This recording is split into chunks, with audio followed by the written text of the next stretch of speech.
Hello and welcome to the Computer Game Show. My name's David Turner. I'm here with James Farley. Hello. Sean Bell. Hello. And Matt Murray. Hello. We'd like to give a big shout out. We'll dedicate this podcast to our Patreon producers this month, the full Nels crew. They are Aaron Patrick, Anthony Oakenson, Simon Nelson, Tom S., Jack Oven, Moomin Biscuit, and Richard Sawyer. Thank you so much for supporting us on patreon.com/TCGS. You can do so by going to our web address. And different tiers. You've got the bonus show. We've got a very special thing happening this week, haven't we, mate. boys? Yes, mate. For the $10 patrons, you want to be there. We're going to, you've announced this, haven't you, Matt? Yeah, so we put out a schedule for what's come up in the week. And on Thursday... Thursday's the Xbox thing. We'll cover later. But yeah, Friday there won't be a James stream. Unfortunately, there won't be Deadly Premonition 2. So in its place, we're doing what we're calling in the quizinning. Sean, do you want to go into a bit more? For those of you who've only seen it written down, not in the quizinning, but in the quizinning, because then the pun works. You have to say it wrong to make the pun work. That's how you know it's a good pun. Don't get mad at people. Can we talk about it? We could talk about it, right? It's not a surprise. I mean, by now I would have already posted on Patreon about what it is and probably tweet about it. So let's tell everyone. So basically, so this Friday, 9 p.m, we're doing a quiz, but it's going to be me. So I'm going to be doing the questions, and it's going to be these three competing for points and my affection. Prizes? And prizes, I'll lose then. I'll decide to lose. I don't need to win your affection. I've already got it. I've already got it, mate. I've already got one of those. Got one of them at home, mate. I don't need it. Is there a cash alternative?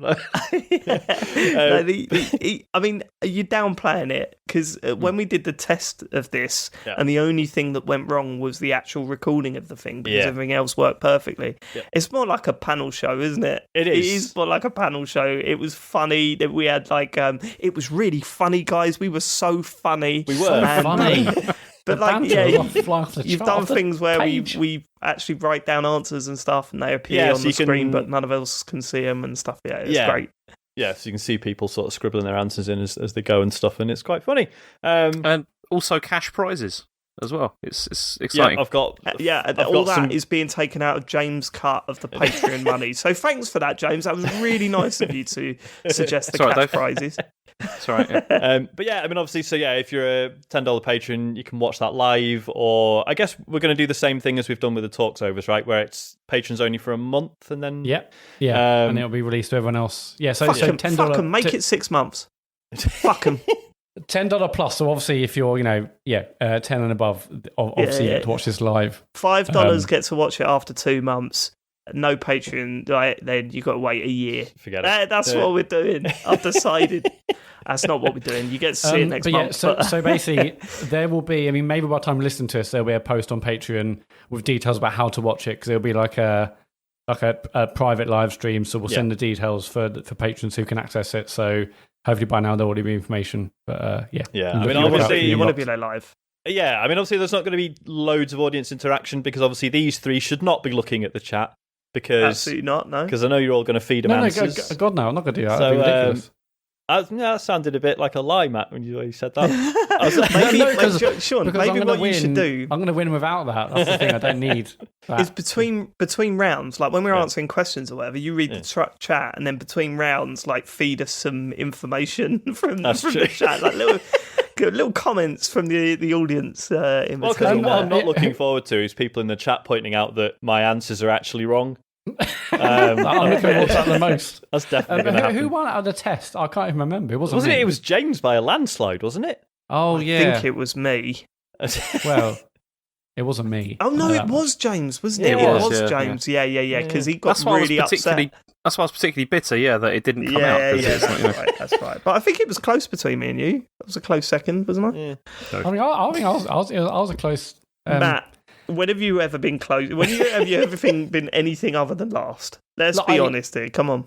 And again, I'm with James. I'm just gutted that that people haven't got to hear it, because I was probably the funniest. And that's probably why I wasn't taking it so seriously. Down on the very very upsetting. I didn't care about the points. It's more about the gags. But that's happening this Friday on twitch.tv / It's not happening there, Dave. It's happening. it's not, is it? It's a private YouTube thing. It'll be on Patreon. There'll be a link there. Don't worry about it.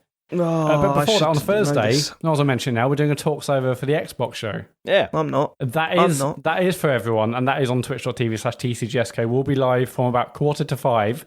It's obviously an earlier one than most of these evening things. 4:45, we'll be live for a little chat before the thing starts at 5. I think they said it's going to last about an hour or so. Yeah. Yeah, they said an hour. And then it'll be 5 minutes afterwards. Yeah, it's just me, Sean, and James for that one. Because I'm working. It's got nothing to do with anything else. And we've had a bit of a long chat about all of this. And we have decided that on this show, we're going to do our predictions for the Xbox. Oh, God. Yeah. I have not prepped for that. All right, go on. No, me neither. Why not? We said we were doing predictions. Yeah, no, we didn't. That wasn't me accusing you of not telling me. That's just me being useless. Okay. I also forgot about that up until I just announced it, so maybe we should have just not done it, but there we go. We've got to do predictions, haven't we? We've got to do predictions. We'll have a go. Just see what we'll do them after the what you've been playing thing, I think. Matt, you've got predictions, have you? No, I also didn't do any predictions. Oh my God, but this is interesting. Okay. That's fine. Normally, I can riff Matt's on that got stuff. a 3-page document. I mean, yeah, I've got about 50 in my head at any one time anyway, so we're all good. Come on, I mean, Microsoft have only got about 5 different franchises anyway, so it's not much for a prediction. Just rattle them off. Yeah. Matt, I don't know what is going on with James and Xbox. It is bizarre, his hatred towards Xbox these days. It's not hatred, come on, I'm just telling the truth. Yeah, so that's okay. Thursday. But what we have decided not to do is for me to miss it, right? Yeah. I mean, you are going to miss it, but only because you're physically not available, not because I'm pretty sure I'll still be able to watch it, but obviously I'm at work, or at least have the audio on in my head, so I'm at work, so I can't. That's why I can't watch it. But we're not going to do our telling Turners thing. And I've been thinking about this a lot. I'm now thinking that is absolutely the right decision, because had I avoided the Microsoft one and then we recorded this episode and then that was it, because it don't look like Nintendo are doing anything, right? That was it. Next year, it would be, James's turn again. And it'd be like, well, hold on, Dave just missed one night for Microsoft showing a few games off. That is not right. And if they bring E3 back next year and people actually do it, then it feels like I've gotten away with it. So maybe we just hope that E3 comes back next year and I miss that. Do you reckon? I think it will come back, yeah. Yeah. I think that sounds it's funny, isn't it? We were all saying at the start of this year when, E3 got cancelled and all that sort of stuff, and people started dropping out, and then they had to cancel the whole thing. We were all like, this is going to be it. People are going to realise that we don't need E3, and I'm pretty sure E3's dead. But now I'm thinking, maybe we do need E3. Yeah, please come back. Anything. I don't care how much a car crash it is, bring it back. I think a lot of people are saying that, because I've been reading, I was reading an Edge this month, they were just saying we missed this, actually. It was good to have, and also it was good to have a period of time where everything's kind of happening at once. Although it's a chaotic mess, it's still better than having months and months of drip feed, I'm not going to say rubbish, but drip feed of stuff. Yeah, it is weird. I'm really disappointed, actually, because, we said after the PS5 one that had we known that they showed off the box and everything, then I would have missed it, right? It would have been worth me missing it. Yep. And Microsoft Xbox have made it very, very clear that on Thursday they are just showing games. There's no hardware announcements. There's no pricing or release details. There's none of that. Just an hour worth of games, right? So it seems like, well, what am I missing? A bunch of trailers. It's, but that's what E3 is normally anyway, isn't it? I mean, how is that different to a regular E3? It's surprises, isn't it? That's what the thing that everyone wants for E3 is when Microsoft there can do be the whole surprises in. They the form absolutely of show games. hardware and stuff. If E3 was happening this year, Microsoft would have shown a lot more than just games in their. I think they both would. I think they both would have already announced price. Both would have already, That's what I'm saying, then, isn't it? Yeah. So missing that stuff is quite a big deal, but missing just the trailers back to back. I don't know. I don't know if it is a big deal to miss that. I don't know. But that's the decision we've made. I'll miss the next E3 next year. And this year I can join in watching the Microsoft stuff, and we'll cover it on next week's show. Yeah. Anyway, yeah. So that's Thursday, 5:15. We'll be live on Twitch. I can't wait for the talk over. It should be fun. Do we do predictions now? I've got to think of some. Yeah, I mean, I'll just be making stuff up. So if we do feedback, then I give these guys some time to do a prediction. Okay, let's do feedback. Okay. I mean, also me, but I'm fine. I can rattle them off. Yeah, you're better thinking on your feet. That's the thing. Sea of Thieves 9. That's a little teaser. Skin Tight Jeevers has messaged us. Great show last week, lads, but I have some feedback on the Ubisoft stance. I do feel like you want to have your cake and eat it with how you treated the situation. I feel like you want to boycott in the event, but then also play the games you are excited about. This makes boycotting the talk server feel slightly disingenuous. I also wish people would move on from perpetuating this myth that boycotting or wanting a company to be better is the same as not supporting their workforce or wanting their workforce to be unemployed. The two do not equate. Ubisoft. I don't know why I said Ubi. That's annoying, isn't it? Ubisoft becoming a better, less dangerous place to work for employees does not mean that they will be suddenly bankrupted. Unfortunately, these kind of companies are driven by money, and maybe a drop in sales is what is needed for them to take the situation seriously. Refusing to fund them is potentially more impactful than a tweet saying you don't agree with their practices. Just my opinion on it. I've listened to you for years and years, so I know your characters. I just wanted to add something. Yeah, I mean, that's the thing, though, isn't it? I mean, I guess we are trying to have our cake and eat it. I understand what you're saying. But that's kind of what we were talking about last week. The fact that it wasn't a calculated decision that we made. Really, was it? It felt like kind of an emotional thing. But I thought we'd always, like what we were discussing last week, is that was an emotional response at that time. Whether that's the right or wrong thing to do, we're still trying to work our way through it. Like, I think what upset me about that email the most, really, was the fact that he said it was what was it, disingenuous? Yeah. And I just thought, no, that wasn't what we were feeling last week at all. Like, it wasn't that was a complete opposite. We didn't want to hide anything. We didn't want to hide our thought process around it. We wanted to do that on the show. We specifically started talking about this in text messages, and I was like, let's just talk about it on the show because we can. And I think, it's the only way that we can get our thoughts across is by discussing it between the four of us and on the show, really. I think that's better than a blanket robot tweet that says we are against these actions and blah blah blah. We want to talk about it on the show. So I was a little bit disappointed to read that, but I mean, I think you might be being, if I was chatting to you one-on-one, I would say I think you're being a bit harsh on us, but if that's how you feel, that's how you feel. And there's not much I could do to change your mind on that, is there? Yeah, I mean, the disingenuous thing, I mean, by all means, find our logic flawed or fuzzy, but yeah, as you say, Dave, that was us being open about the process and how we arrived at the decisions we did. I mean, yeah, I think we said this last week, but as I say, for me, there's a big line between critiquing a game and taking part in a promo event or a marketing event. I mean, people are going to have different lines to draw on this. Personally, as I say, it was the whole Last of Us thing, and it was seeing developers basically tweeting like, "Oh, everyone's like hoping that my game is shit," and they think they're supporting me by doing that, and it was and it was a fucking mess. And it was personally, my stance is that you can celebrate the good work that those developers have done.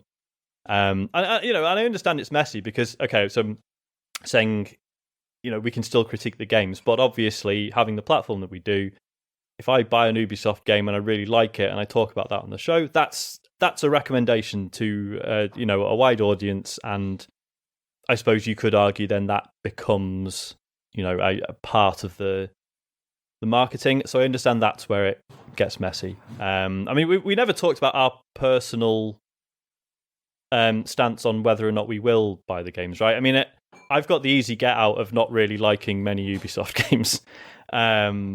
But then Watch Dogs Legion does look really interesting. I don't know. I don't know. I don't know where I stand on actually buying the games. I can't see myself not buying Ubisoft games in future just because of this. Obviously, we want to be better. But yeah, if I'm being completely honest, I can't see myself just having a blanket stop for this. Yeah, as I said to you at the time, I've got an iPhone. I've got a Mac. I've got a Sony telly. It's you wear trainers probably created in sweatshops. There's you don't know that, and I suppose that is awful, isn't it? I mean, it's interesting that like the trainers thing, because I am now making the effort to buy more responsibly or ethically made clothes. You're always the better man, aren't you? Always the better man. I've got flip flops. It's fucking expensive. Well, I mean, relatively speaking, anyway. But with clothes, I can do that. Like, there's enough choice. Whereas with games, or with tech stuff in general, it's a lot harder to make ethical decisions. I mean, if you want an ethically made phone, there's like one. Is it the Fairphone that exists? The rest, you're on shaky ground. But I don't know how you. It's uncomfortable being faced with all this stuff, isn't it? It is. Let's be straight up. It's uncomfortable facing all this stuff. It's I mean, if I was to boycott everything that had shitty people working for it or on it or related to it or shitty practices, and I'd basically be in a shed in the woods on my own because almost every single company surely has had to deal with these sorts of things and shitty people and shitty practices and histories of these sorts of things. It's even just in gaming, like pretty much all the platform holders or whoever, they've all been involved in stuff which isn't great. Like over time, in terms of workplace practices, the way people are treated, like financially, etc. It's not a get out. You can't just say, everything's bad, so who cares or whatever.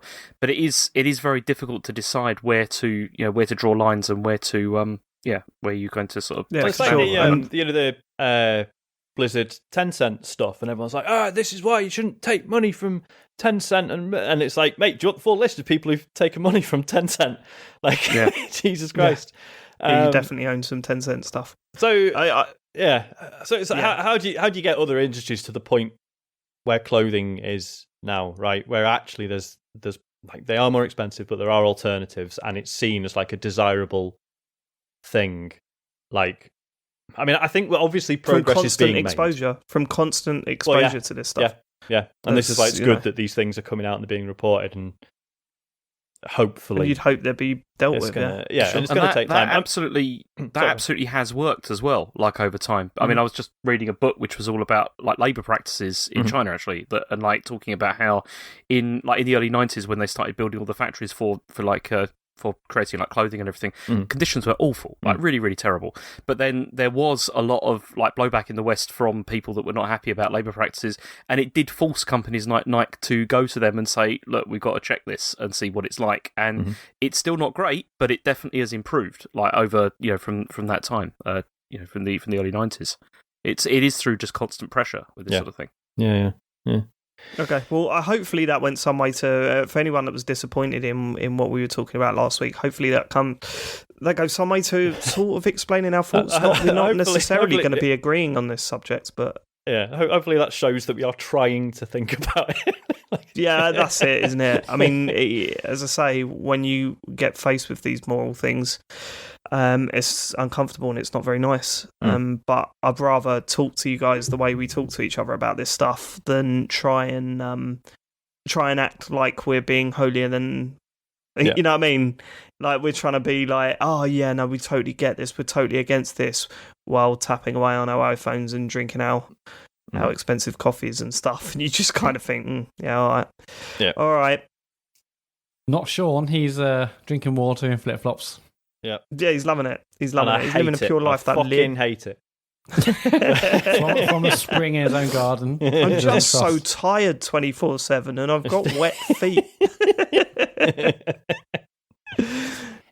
Okay, right. There's a few emails now, which I guess if this podcast had chapters, it will be James bashing. James, what? Oh, really? I didn't know this was going down. What? I mean, there's loads of this going down all the some time. positive stuff here, but I'm just going to go through and we'll cover each one. Okay, yeah, this is MS Rangers 999. Evening, boys. I was wondering, with James now under scrutiny and having the next 4 weeks to pull his socks up, I was thinking, why not have Adam Capone replace James if he gets the boot, or give James a week off and let Adam Capone replace him for one show. Then you can put it to the vote and have listeners decide if James still has a position within TCGS. Should he stay or should he go? No. This email might be just what James needs. A kick up the butt might encourage him to pull his socks up to his kneecaps and get 100% and not the 70% he normally gives to the show. Shh, we love you really, James. I've got a couple of things. A 70%? Come on now. See, this is the yeah. I mean, that seems quite high. The problem is that 50% of the audience hate Capone Adam. I think in terms of the popularity ratings, I think James wins. So despite all this, I think he would get the nod. I'm not letting the listeners decide any of this stuff. That would be a terrible idea. Awful idea. Have you seen their emails? Forget about it. You ain't getting involved with that stuff. It's too. You know when there's a very important decision to be made, and you think actually there are people that are more qualified to make that decision. Yeah, you never take it to a public vote. I think we've all learned that by now. All right. Yeah, we could try and have a second vote. We're not having a second vote. Right. Okay, James. I mean, how do you think the next 4 weeks are going to go? Fine. The confidence on the boy. The confidence. Are you going to pull your socks up or? Don't need to. Oh, wow. I love the weaknesses. James. You put eczema. Right, let's go. Jim. Okay, actually, this one's defending James. I'll pepper in some positivity stuff. Jim, hi, chaps. Thought James has been spot on with regards to game prices.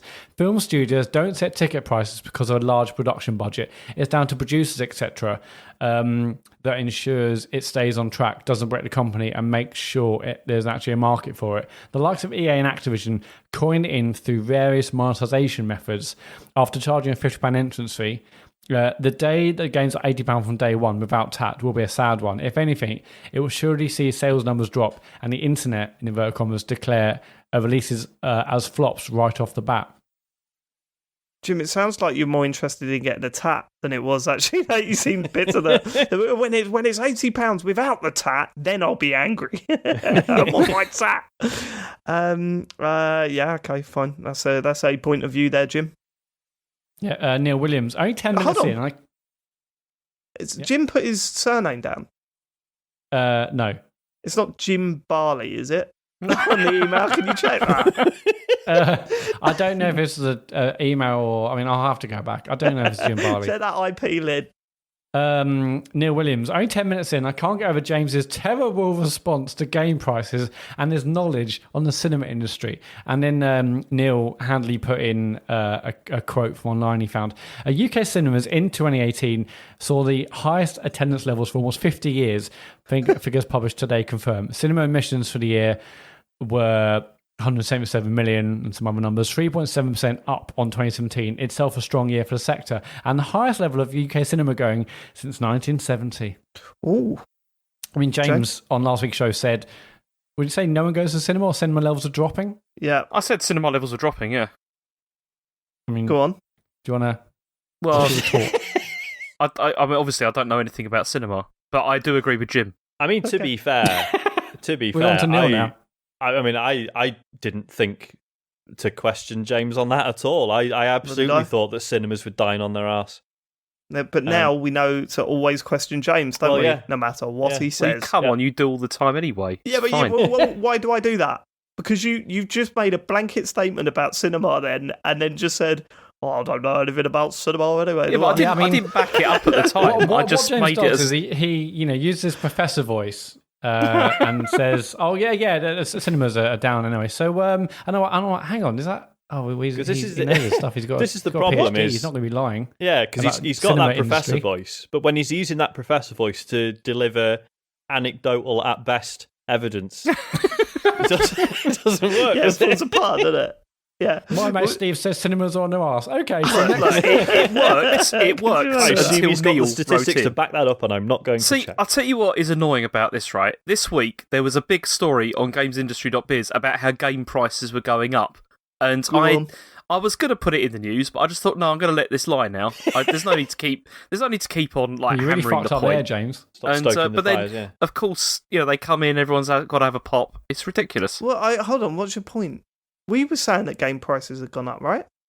No, but then loads of other people wrote in last week, didn't they? They were like, game prices haven't gone up since the Mega Drive days. Yeah, but they're taking not saying inflation that. They're into saying- account. So in real terms, They're they haven't saying gone up. relatively, They're saying they've gone up, but it's not in the same extent as budgets have. Yeah. Not the same correlation. They've gone up, obviously they've gone up, but not to the extent that budgets should dictate it. Also, this week is completely different. The criticisms are over other things. It's got nothing to do I with know, that. the criticism this time is just over cinema, which is a medium that I'm not your very knowledge of the familiar cinema with. industry, which apparently is very I'm poor.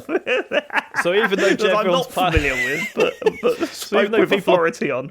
even though people are piling on James for one thing, he's actually brought up another thing that he was wrong about, so we can talk about that as well. James, what are your opinions on F1, mate? I don't know anything about F1. What God, actually- well, what that actually doesn't normally really is stop you, does viral? it? Someone like you? Not to just spout Yeah. your mouth off and hope for the No, best. James just say, attendance is down. Yeah. It is at the moment, isn't it?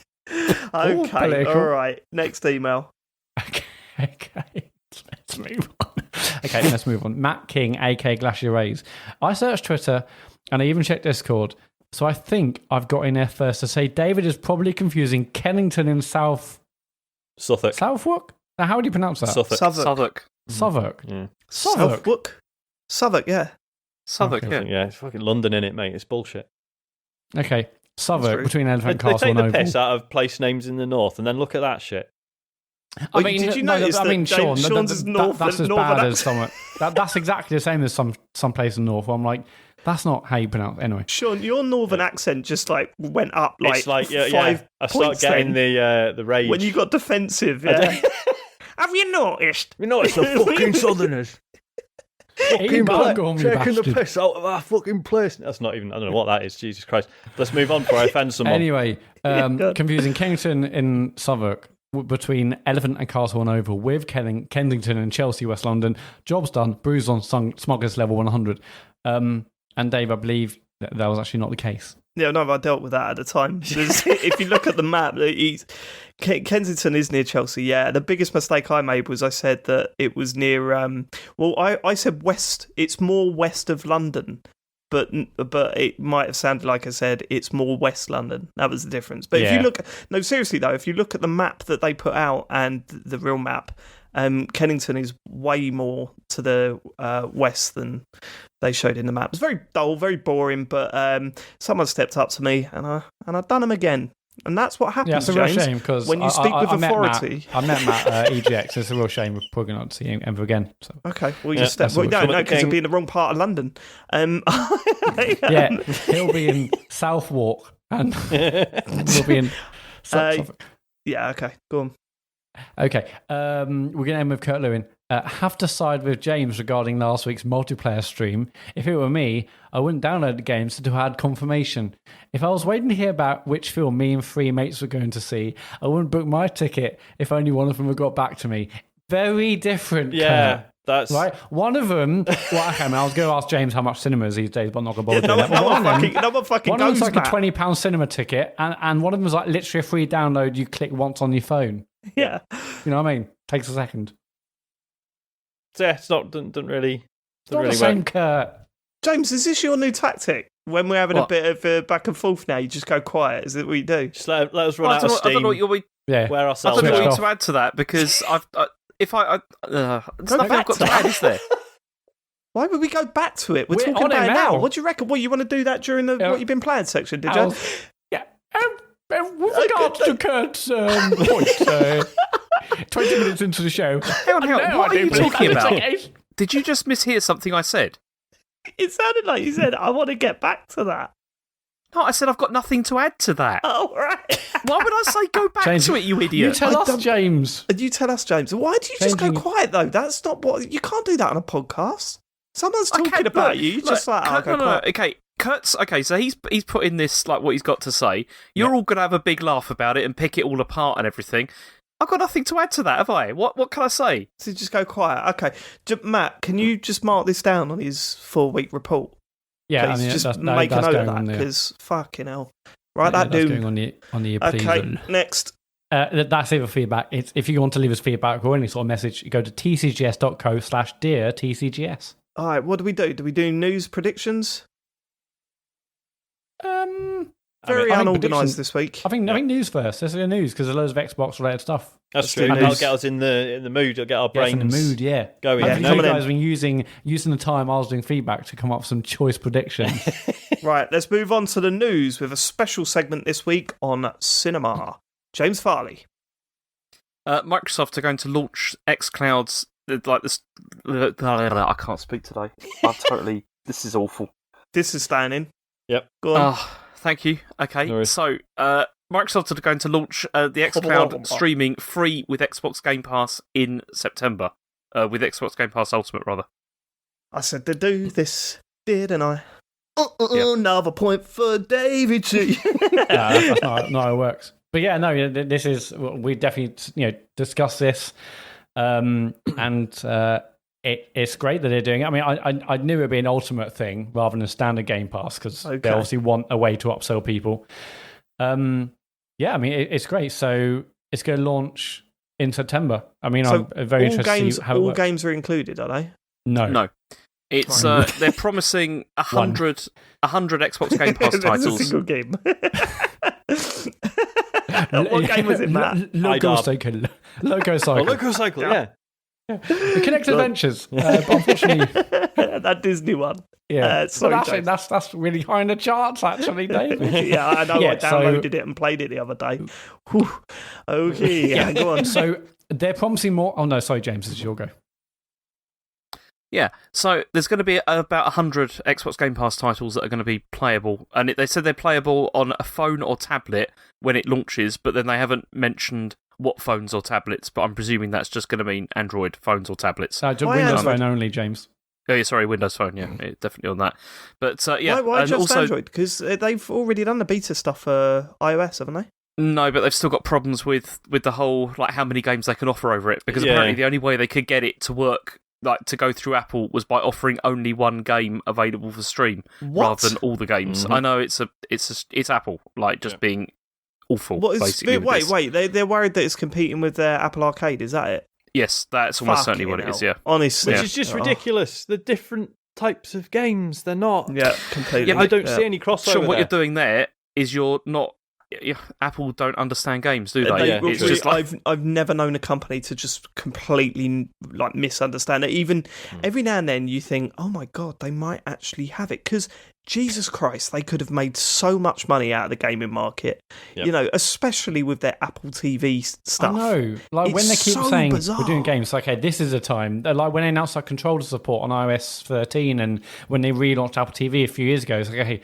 This is it. They've got a controller. Admittedly, it's third party, but it doesn't matter. Games come to Apple TV. This could be massive, but no. Every time they just. Well, this is it, because when so Apple Arcade happened, and I ended up buying an iPad. I was between that and buying Apple TV because obviously Apple TV is only what was it, about 150, 200 quid. Yeah, 150. Yeah, so less than half the cost of what the iPad cost me. In the end, I went with the iPad just because I knew it would be useful for a bunch of other stuff. But yeah, like just actually finding a concrete answer on like as a complete newbie to Apple stuff, being like, okay, so what is it like actually a half decent games console? If I buy this and put this in my living room, am I going to be like, right, this is a thing I actually play games on regularly? And what's the support like in terms of, say like controllers and stuff? And there's just, I don't know, like the information just wasn't there. So I just went with the iPad instead. Like, was that? That's I was thinking, unique thing. Like, that's what people love them about. That it's so simple that you don't have to fuck around with stuff. Yeah. But when it comes to games, they're the complete opposite. It's just bizarre. Because I was like, if I get this for Apple, I mean, mainly for Apple Arcade stuff, but other games as well. But like, am I constantly going to be like, oh, this doesn't really work with a controller, or it does, but it's not as good, or what's the performance like versus like a decent, iPad or whatever? And like I say, that information just didn't seem to be available. No, you so see, bother. I've got an Apple TV, and I've tried to play games on this, and obviously it does have all the Apple Arcade stuff, which is really good, like the fact that you can play it has cross save and all that kind of stuff. But actually, as a like kind of an ecosystem, it's really dead. Yeah. It's terrible. Like it's not just gaming. They don't understand TV either, because it's. I mean, we only got we only got like the Channel 5 app like recently or whatever for it. It's dreadful. Like for all that kind of thing. It's but we're still waiting for all the sports stuff. For about 2 or 3 of their WWDCs, they're like, look at these amazing sports stuff you can watch. This and that, never get scores. Like, can we still even get that for football over here? I don't think we can. Nope. No, you can't. It's like the UK store in particular is really bad. So it was, as soon as Apple Arcade came to it, that was a massive leap up, because suddenly you've got all those games that also work on like Apple TV as well. But if you were just only solely relying on whatever has been put on the Apple TV App Store, there's hardly anything there. It's dreadful. You look at the top 10, it's the same top 10 that it was when it launched, like ages ago.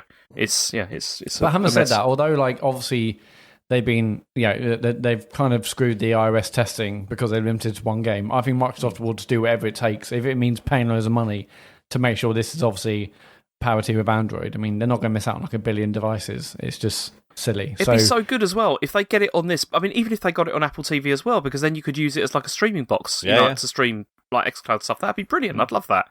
But it probably won't happen for a while, because Apple are awful with this sort of stuff. They really are. They want to lock everything down. And I'm a fan of their devices. I like this stuff, but this is something which is very irritating. It's they're very like, you're either in or out, aren't you, with Apple? But I find so obviously it's annoying to me as an Android phone user who also has an iPad. That's like, okay, so xCloud is coming, brilliant, but I'm only going to be able to use it on the phone probably. That's really annoying. But ultimately, but I don't blame Microsoft for that, because it's not their fault. But then it's strange, because then you do have remote play apps and things like that work fine. Yeah, true. Because I've got Steam Link on my iPad, which works great. Yeah. But I guess maybe I don't know. Maybe Apple just see it as like, it's Steam in its nerd shit. It's not console stuff. That's like, I don't know. Yeah, because if they get sorted, I mean, when they announced xCloud at the time, like the option of and like an iPad Pro could be like the best portable gaming system. We have like a controller, now with iOS 13, any Xbox or PlayStation or most Bluetooth controls work on it. Like with that gorgeous screen, that could be amazing when you get xCloud and PlayStation's version on it, and at the time Stadia and stuff. What an amazing handheld, portable console that could be, but this sort of stuff just holds it back. But anyway, going past that, xCloud being Game Pass Ultimate is really excellent. I think, like I said at the time, I still don't know how or if this is even really going to fit into my way of playing games. But no, it's really good for Game Pass Ultimate subscribers and everyone who got in on that sort of £1 deal, and there's been like tons of others. I mean, like $1 deal in the States, but tons of those other deals. I think pretty much everyone who used that deal upgraded or got their existing subs or new ones they recently bought upgraded to Game Pass Ultimate. So I'd love to know numbers of Game Pass Ultimate subscribers versus standard Game Pass subscribers, but anyone who used that deal is on Game Pass Ultimate at least. Yeah, because obviously for me, Game Pass Ultimate made sense because I didn't have a gold sub at the time, and I knew I was going to use it across console and PC, so it was worth me doing that right off the bat. Whereas, as you say, for a lot of people, like you might have already had a gold sub, and then if you've just got an Xbox, probably Ultimate wasn't worth it. But maybe now it is. Don't know. God, I totally feel I've got Game Pass for PC, and I've never even bothered with that. It's good. It's really good. I just realised that. Yeah. I think that the library is still smaller, but I mean, you wouldn't know it to look at it. But it's different games, isn't it? There is like PC only games. I should look into that. I think have they said if Flight Simulator's on Game Pass or not? I'm pretty certain it is, isn't it? Yeah, but PC. Yeah. Oh, fucking hell! Yes, PC. Oh, I'm so excited. I doubt on PC will actually play it. It looks mental. Yeah, man. Yeah, I mean, Dave, does this excite you more about xCloud? Are you more likely to try it? I mean, obviously, you're more likely to try it. I mean, it depends how easily accessible it is. Yeah. And I mean, right now, it's not the best time to get excited about xCloud because I'm spending all my time at home. Yeah. So it's kind of like, well, I'll play on my Xbox then. If it's easily accessible on my Mac, then maybe. As I said, the way I would get excited about this is if it's an optional thing, if it's an addition rather than a replacement. Because who knows when, there might be a time where that actually becomes quite handy. But right now, I can't really see it because I'd rather just sit and play on my Xbox. See, also they haven't said which countries this is coming to yet either. Obviously it's going to be US. Europe is probably a stronger lot because they've apparently they've been installing loads of like Azure servers like all across Europe. So maybe that will help it. There'll be a chance that we get it over here. We'll get it. The only other thing... Yeah, we've already got the beta. You saying we ain't going to get it? We'll get it. Come on, James, we'll get it. We'll get it. James, the other thing that Phil Spencer said... We'll get it. Oh, for fuck's sake. We'll get it, mate. What, you don't think we'll get it, no? This is the UK we're talking about, yeah? Yeah. All right, okay. We'll get it. Our country, our Game Pass, we'll get it. Ultimate. Okay. Yeah, Ultimate Kingdom. Go on. The other thing that Phil Spencer talked about a lot with this was that this isn't like they're going to use xCloud not just for gaming, like in the sense that they want to use it to enable people to quickly try out Xbox games. So it sounds quite a lot like Stadia, as in like if you're watching a stream of something, you can like click on it and then it will automatically open xCloud to like play whatever game that's being streamed and stuff like that. So there'll be a lot of opportunity for like trial games and things like that. Fucking hell, man! Could you imagine that? Like with we've been saying it for ages. Like, how can't you just there's a TV advert. You just press a button and like it takes you to the Amazon app on your TV or some shit. Like, you know what I mean? It's weird that that's not already happening. Yeah. But yeah, could you imagine watching the TV and it'd be like the new Halo, play now the demo or some shit for free, and you just press a button and it launches the app on your TV and you're playing it. Like no downloads, no nothing. You're just in the menu. See you later. That should have been Stadia's thing. Yeah, should have been. Yeah, that's what you're saying. Well, it's kind of like Stadia. No, with Stadia, you have to buy the game. The fact they want to bring it to browsers is awesome. That's what I want. And if we were to watch a Facebook gaming stream and click onto that, that's exactly what we want to see. It's a much better marketing pitch, isn't it? Like if the advert is, for $10 a month, you get all these games, you can play them right now. You know what I mean? Like that makes sense. But Stadia's one was just kind of weird. It's kind of like, join Stadia, buy our system first. And then, like, initially when they launched, it was like, buy the system to buy the games. And it was like, why? Why would I do this? Look, stop ragging it. I've got a Stadia story coming up. Sorry, did you almost tell me to stop ragging on Stadia? Yeah. James Farley telling me to stop ragging on Stadia. Yeah, because we got a Stadia story coming up. It might change your mind. James Farley. Stadia. Are you kidding me? All right, go on. Okay, so then the next thing we've got is the 12-month Xbox Live. On that first story, they've also said it's not called xCloud. And that's just like the project name. Like, okay. What's it going to be called then? Well, we don't know. They haven't said yet. Okay, they said Project xCloud won't be the final name. Like, but I think xCloud's a fine name. Nothing wrong with that. It's not like just drop the project. Yeah, it's not like an obvious, like bloody Project Natal or whatever. Yeah, it's just like it's Xbox. It's not like it's not Series xCloud. It's just literally X. There's any Xbox. I don't know. I reckon they're going to call it like Extreme. Yeah, no. I think they're going to keep it like with a name. You see, you'll have Xbox Series S, Xbox Series X, and then probably Xbox Cloud or Xbox Stream. I think it'll be maybe Xbox Cloud. Yeah. Yeah, it'll probably be Xbox Cloud, won't it? Yeah. That'll be the official name. And we'll just keep calling it a lot worse.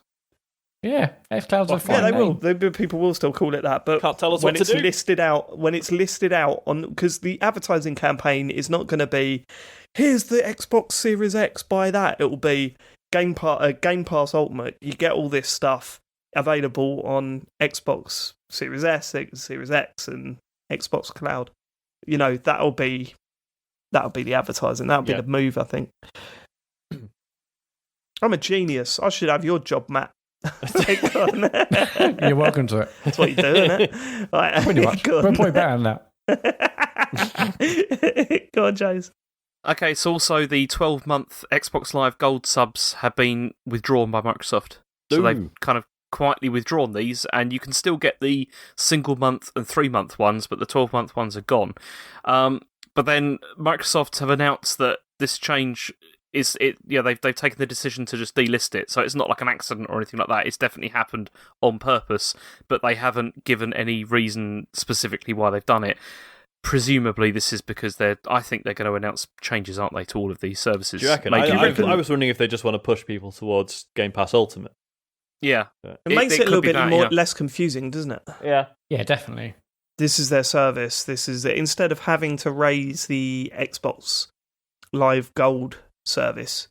And, you do wonder, if you take that initial payment away, are more people likely to get Game Pass? That's true. Maybe they're thinking that people are sort of going, oh, but I've still got like 9 months of gold left. Like, I'm still paying £40 a year for Live Gold. Why? I don't know. It's an interesting one. I'd be interested to see what they do with what Gold provides once this is over. Because if they say the only way you can play online is by being subscribed to Game Pass, that's going to be a big mistake, I think. That's going to piss a lot of people off. Yeah. Because it's way more expensive, isn't it? Yeah, you've got a lot more £40 a year to. Well, if you want to pay the full price, it closes to 100. But yeah, I mean, there's also been a lot of rumours about whether they would actually just scrap the need to pay for online sub to play online gaming. They're not going to do that. There's no way they're going to do that. That's millions and millions they would potentially be throwing away. Because people have now been trained to accept it as well. So why, with like if Sony was still offering free online play, then I could see it, but they're not. So why lose that money? Are we suggesting that they're going to say you can't play games online unless you own Game Pass? I'm wondering if that's. I would not be surprised if they do something like that. If they would be a misstep. Because what they might do is they might say, like, anybody that's already, I think you've already said, like, anybody that's already got a subscription, maybe they'll just automatically convert that to Game Pass Ultimate. Yeah, or do the £1 thing again. Yeah, something like that. Going forward, like, people, like, say if Sony keep £50 a year on Sony or whatever. Like, if they keep that same system, they'll be saying, well, you pay £50 a year to play online games over there. Why are we paying? Have we got to play nearly £100 a year over here? And the answer would be, well, you get all these games with it as well. I don't want those games. If you don't want them, yeah. Well, if I don't want those games, I just play Call of Duty. Is Call of Duty on there every year? No. What if I don't want xCloud? Maybe they keep the Xbox Live Gold, but only as like single month or 3 month subscriptions. Yeah, I guess maybe. But I think if that's how people want to pay, people might not want to pay that way. Yeah, but you don't buy Netflix for a year. You buy Netflix every month. And that's true. So maybe they're trying to get more into like the idea of people used to pay monthly subscriptions for things like Netflix, Prime, Spotify. They want to be another one of them. Makes sense. Okay, I'll pay £8 a month for Game Pass for playing online games. And maybe you're right. Maybe you're right. I mean, they'll sell it as being like, we've increased the value proposition of this, and then because that's what they always say, stuff like that, and then it's how we've added all these games on Game Pass to it as well. I mean, again, it sort of keeps the prices like quite simple as well with monthly payment. If you want online, like an online pass or whatever, it's this amount. If you want Game Pass, it's this amount. If you want Game Pass Ultimate, it's this. But then they can't say that Gold is included in Game Pass Ultimate anymore because it's kind of like, no, they can. The Gold's not going away. It's just the ability to buy a year up front is going away. Like, Gold will still be, unless everything changes on Thursday. But Gold will still be a thing. It's just that there was no 12-month thing. It's month by month, or it's potentially at the moment just 3 months. But I still think it's confusing even now. I mean, like, if we forget this Gold thing, but Gold is still a thing. So Xbox Live Gold, and I think Game Pass Ultimate, like, I think that's confusing. I mean, I know what it is, but I don't know. Like, I kind of want them just to almost scrap. Don't call it Ultimate, but Game Pass has all this cool stuff. That it's just Game Pass, not. Yeah. Imagine this: they scrap all of those names and just call it Xbox Live, and it's like basically Game Pass with online play. I can see that. I can totally see that. I guess. I mean, but Game Pass is like a name that has. I don't know. All I'm thinking. The other thing is Microsoft always loved to have multiple versions of things as well. They always have to have like tons of different options that you can choose from. They need to simplify it. I mean, if I'm a Xbox gamer that just wants to play Call of Duty and FIFA, and it's twice as expensive to play online on the Xbox than it is the PlayStation, what's the benefit? I don't understand how they're picking up those customers. Doesn't make sense to me. But there you go. Well, they haven't announced anything yet, so I should stop judging it. Do you want a theory? Oh no! Go on. Why? What? I'm good at theories. Yeah, theories are usually whacked out. What was it? A couple of weeks ago, they were definitely bringing out a console that just played the cloud stuff. Yeah. That's what the Series S is. Book it. We'll find out on Thursday. Well, we won't, but anyway. No, we definitely won't. I think Games with Gold is done. And I think this is to limit the damage of people going, well, I've just bought a 12-month subscription to Xbox Live Gold because I like the Games with Gold. Yeah, you're right. Yeah. I mean, they should ditch it anyway. Well, yeah. Because it's just waste of everything. They should, because it's rubbish. I mean, I wish that Sony would do the same with PlayStation Plus as well. Yeah. Just like ditch the free games and just give everyone PlayStation Now instead. Yeah. For like a yearly sub. I bet you do. No. It's no. Look at it. Okay, PlayStation Now. Just let me have the latest. Give me loads of free stuff. No. It's no. Oh, for fuck's sake! Can you just listen before you start just like going the whole thing about everything? We did listen. You did not listen. It's like PlayStation Now at the moment costs £35 for a year. That's how much it costs, right? Yeah. PlayStation Plus costs, I don't know, about £40 or whatever, right? You just dump fuck you. I don't care.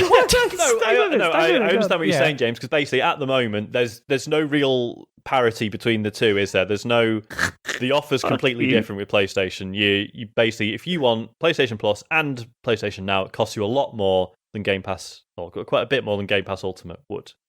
Whereas, if Sony could just save the bother and cash of farting out PlayStation Plus games every month, and just be like, look, here you go, whatever, do the £1 upgrade thing, same as Microsoft did, and get us all on PlayStation Now, then it's a more even playing field. Yeah, I mean, that makes way more sense than this stuff Microsoft's doing. Microsoft's hopefully trying to clear things up, but for PlayStation, definitely combine them for like a couple of quid more, or no quid at all if it's no quid at all. If it were no extra pounds. There's been so many episode titles today. It's unreal. No quid. Yeah. I mean, because that would get way more people using PlayStation Now for. Yeah, but aren't they just cutting the amount of money that they'll be earning?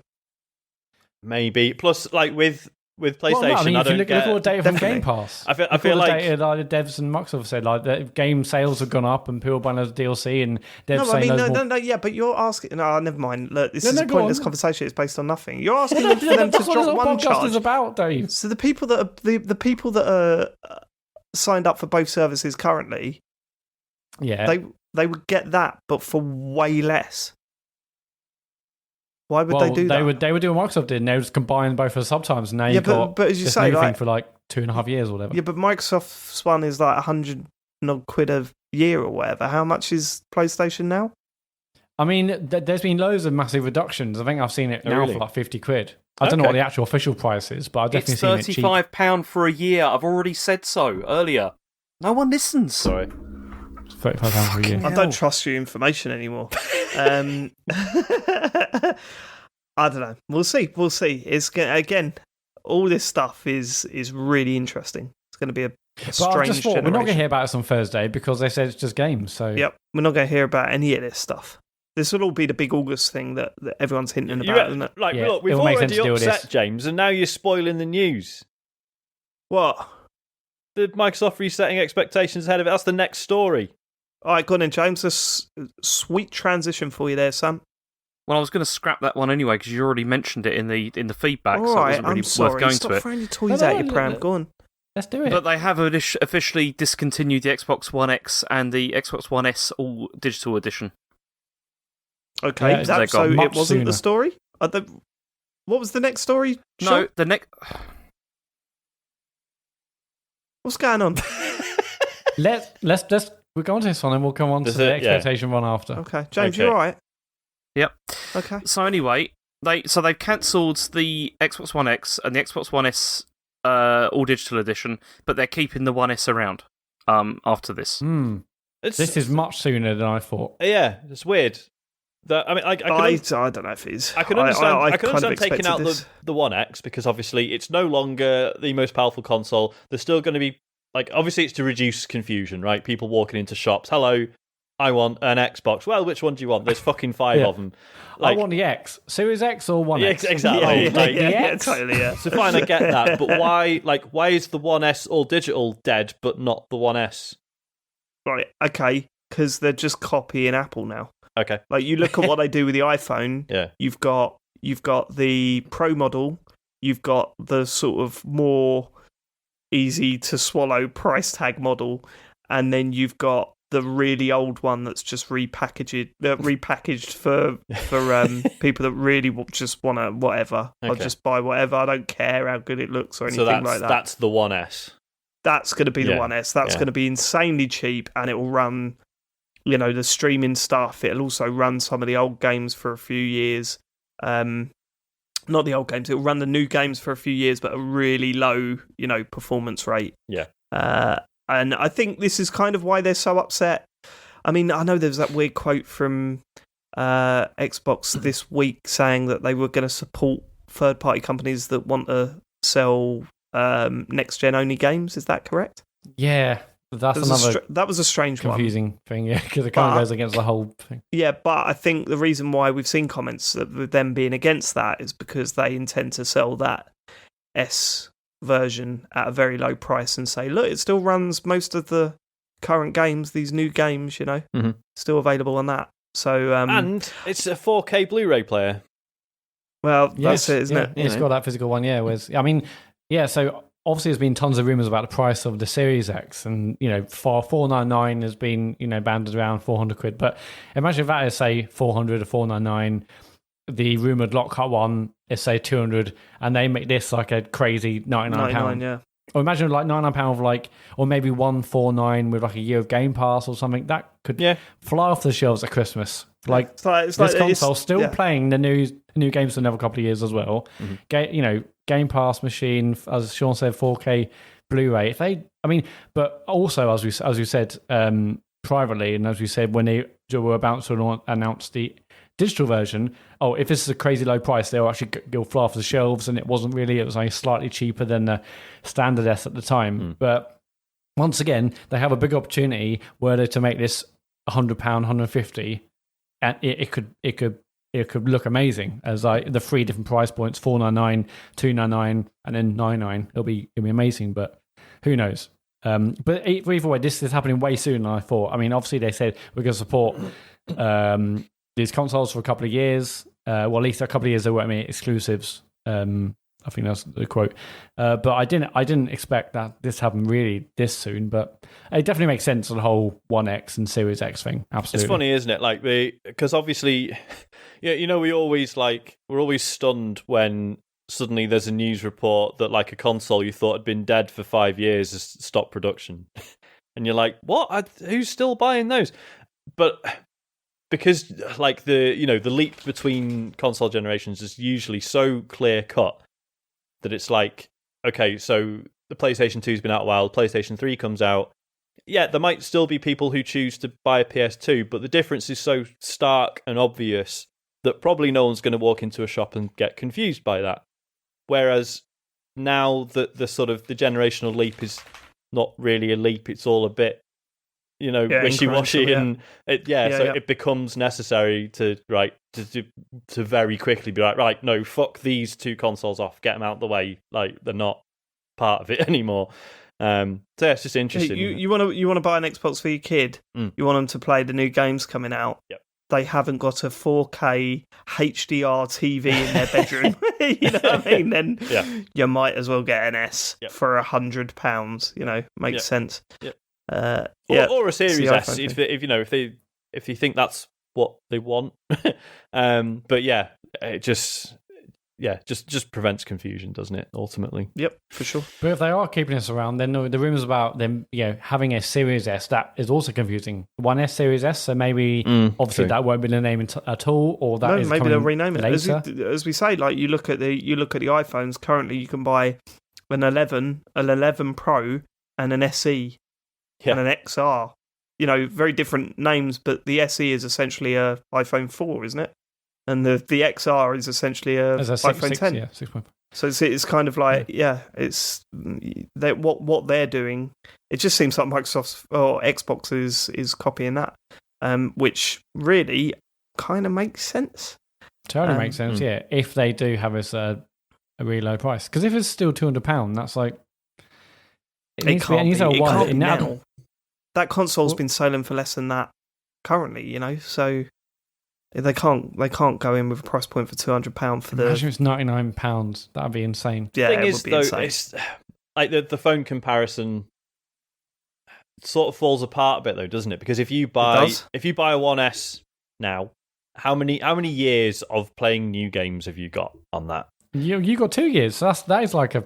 You've got longer than that because you've got xCloud as well that will probably work on it. That's true. That's true. Yeah, basically just turns into an xCloud box further down the line, and you've got to pay the subscription for it, or else there's no new games. When you buy a really cheap phone like that, how often can you buy new software for it? That gets phased out pretty quickly as well. Like when phones struggle to run that shit. True. I mean, I'm just thinking my phone is the Samsung Galaxy S10e, which is the budget version of last year's line, and it's but that's the thing, it's still brilliant. Like it doesn't have that. Does this me getting kicked off the show? He's got a fucking. Can it even run email? Can it even run email? But with phones, have you still got WAP? He just put us on WAP. Just having a game of Snake Lads. Hang on. Snake Lads? That sounds good. Is that OS? Point is, so with phones, there will be people who just want a phone that does very little. They probably, they might not necessarily want to run games on it. They just want to do calls, texts, internet, YouTube, whatever. Whereas with games consoles, the lower limit is much higher. Do you know what I mean? Still got to run fucking games. And then, you're absolutely right. It depends how they work that, how they maintain that. That'll be a big factor in this. Yeah. But even if they're only selling it for a couple of years, it's it might be worth doing. I can't wait to see what they announce. I really can't. I think this is going to be mental. Go on, James. Then again, none of this is going to happen on Thursday. But no, still, the next few months will be very interesting. Yep, for sure. Because that was the other story. So they've also reset expectations ahead of the Xbox showcase. So I'm this not surprised after last time. Jesus. Yeah. So Aaron Greenberg said, I know everyone is excited for Xbox Game Showcase next Thursday. Some wild expectations. So if helpful, this show has one focus: games. No business, devices, or similar news. Just games. A whole show about hour long, focused on games. Hope you enjoy it.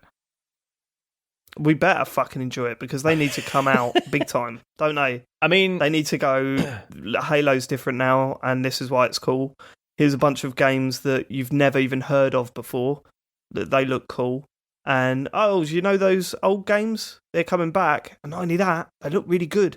That's what they need to do. Mm-hmm. Whether they do that or not, I don't know. I just don't want them to go. Here's a Forza game. Looks like a Forza game, but a little bit better. Yeah. Here's a Gears game. Look at that. Looks a little bit better, doesn't it? Yeah, but still looks like Gears. Halo. Yeah. You can't make Halo look like Halo this time. It needs to be something completely different now. Yeah. It really, really does. After Halo 5, you really need to come out. And I was thinking, last year I played through every Halo game and, at the start of this year, finished that sort of marathon off. There's not that many amazing Halo games in that series of stuff. 1, 2 in terms of the multiplayer, definitely not the single player. 3 was okay. 3's great. Campaign in 3's wicked. 3 was decent, but Reach. Yeah. That Reach was the last excellent one. And you just think that was a long time ago. You skipped ODST there, Dave. ODST was rubbish, Sean. It was rubbish. Oh, look, it's got jazz music in, and that gives you feelings. It's experimental, mate. Yeah, It's experimental. It's good.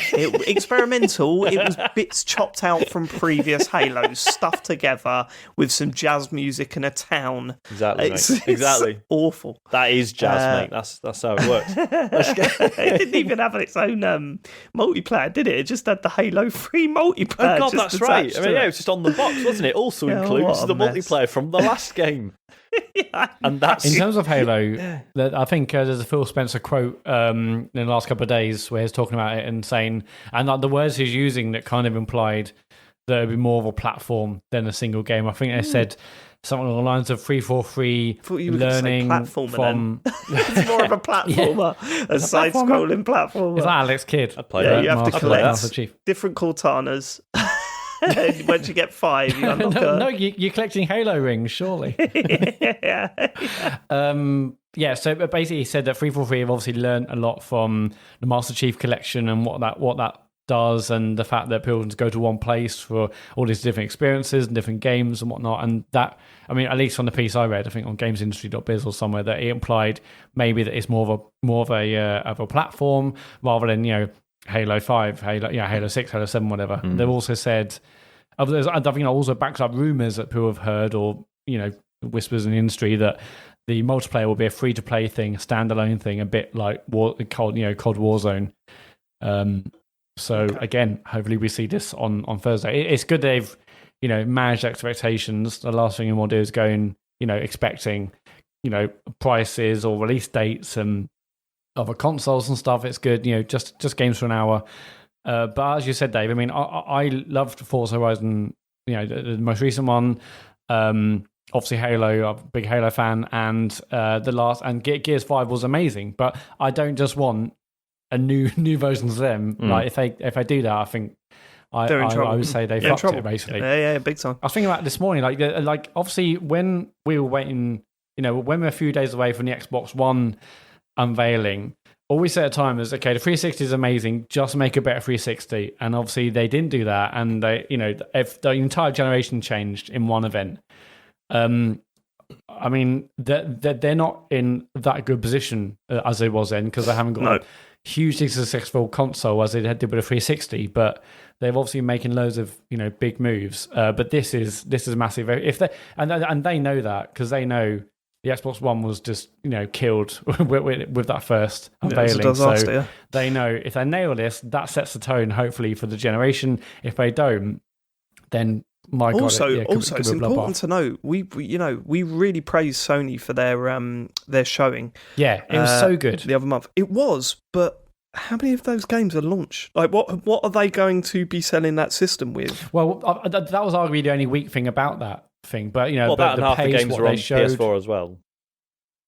Well, this is it, isn't it? I mean, like, they are going the traditional route, but what are you buying this new system for? Like, what games?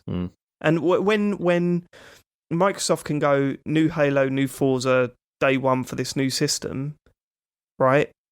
And they're up against Sony's offering for launch time, which launch is like games. Miles Morales and. But then also, some other stuff. Why would you bother buying an Xbox Series X when you can already play those on your that's original another point. Xbox? That's the risk they're making with that as well, isn't it? Whether they care or not, I don't know. But it's just I thought Sony's showing was fantastic, and it was. Some of the games they've got there look fantastic, but what are they going to be leading with to say buy the PS4, PS5 at launch? Like what? It'd be Miles Morales. What's the flagship? Yeah, Miles Morales. I mean, yeah, that could well be it. That is PS5 exclusive. That's not even a be, full game, is it? They're not going to launch with just one game or whatever like that. They'll launch more, but like, what's the flagship? What's the? Well, I think that will be. I mean, Spider-Man was one of the biggest sellers. It was, on but PS4. they've already said it's not like a big thing. When was Ratchet and Clank? Did they say? I think Ratchet and Clank might be launch. That could be. Is that enough? Do you think? I mean, no, but. But I think that could be it. But they've also said they haven't shown everything yet. Hopefully they've still got some surprises. There will be another show or two before launch, and like Microsoft, hopefully if they're clever as well, they will also not show us everything. Like, what have they got though, Sony? I mean, their main draw is Naughty Dog, I think, isn't it? at this point. And the studio Insomniac, obviously, that they own now.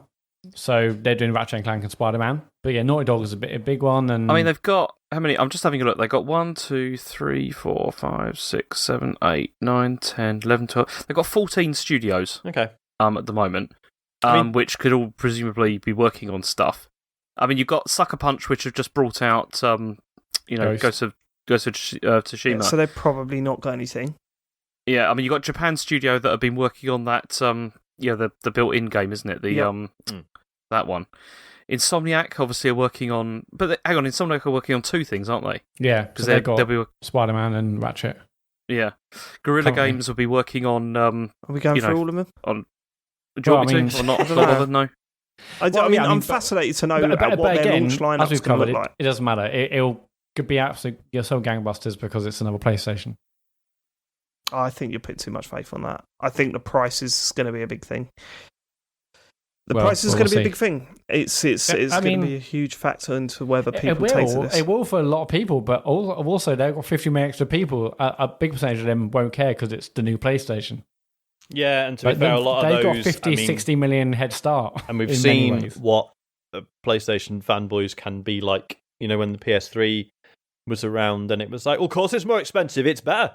I want to pay more for it. Like that's, so that there'll be people who see, if it's more expensive than the Series X, there'll be people who see that as a mark of quality. Yeah, I know, but now we're getting into PS3 territory. Yeah. But as you said, covered on previous shows, it's different because PS3, although it was slightly ahead before anyone emails again, they've got a 50-60 million console head start in terms of mind share. Like, even if a small percentage of them things that I'll get it regardless, whatever the price is, that's still potentially millions more than Xbox will have, even with all the good things they've done with Game Pass and xCloud and buying studios and stuff. I think you're going too much into that. I think you're thinking too much into that. I'd be fascinated to hear how difficult normal people find it switching from one to the other.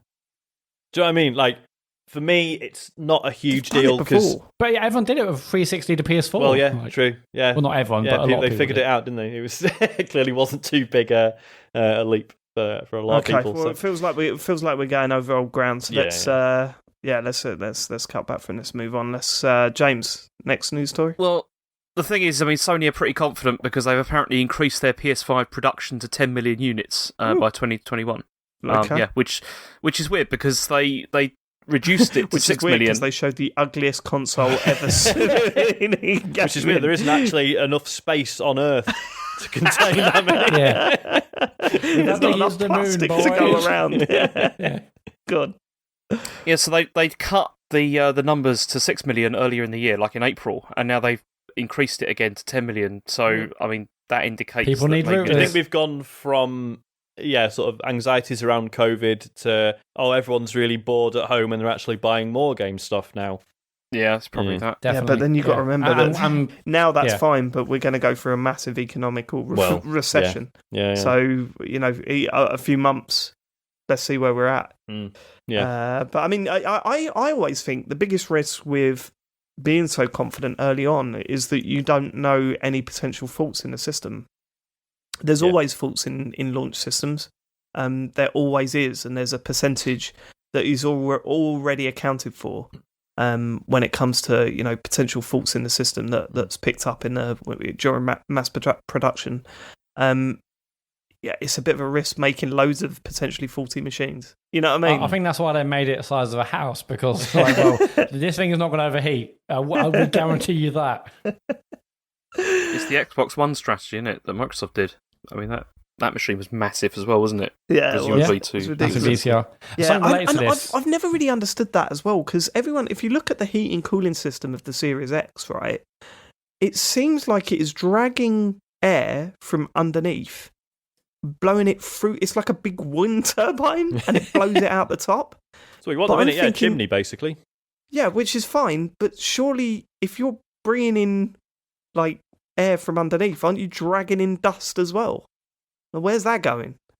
All the way out the top, mate. It's fine. It'll just be like, You've actually got to like exhaust pipes attach it to your chimney. I mean, I guess they probably know what they're doing, so maybe I just shut up. Well, but when I saw that, you're saying Microsoft might know more about console manufacturing than you do. I think that's what you're saying? I'm not going to say that, and that's not a prediction. No, that'd be stupid. Don't write that one down. But I think that might be the case. We'll see. Let's see. Something vague related to this is that people have been looking at the HTML of the Sony PlayStation site, and there's code relating to the fact that people can only choose one console when purchasing. So it might be limited to one if you're going to buy for your PlayStation, like digital or non-digital. Blimey. Which is interesting. Again, I think.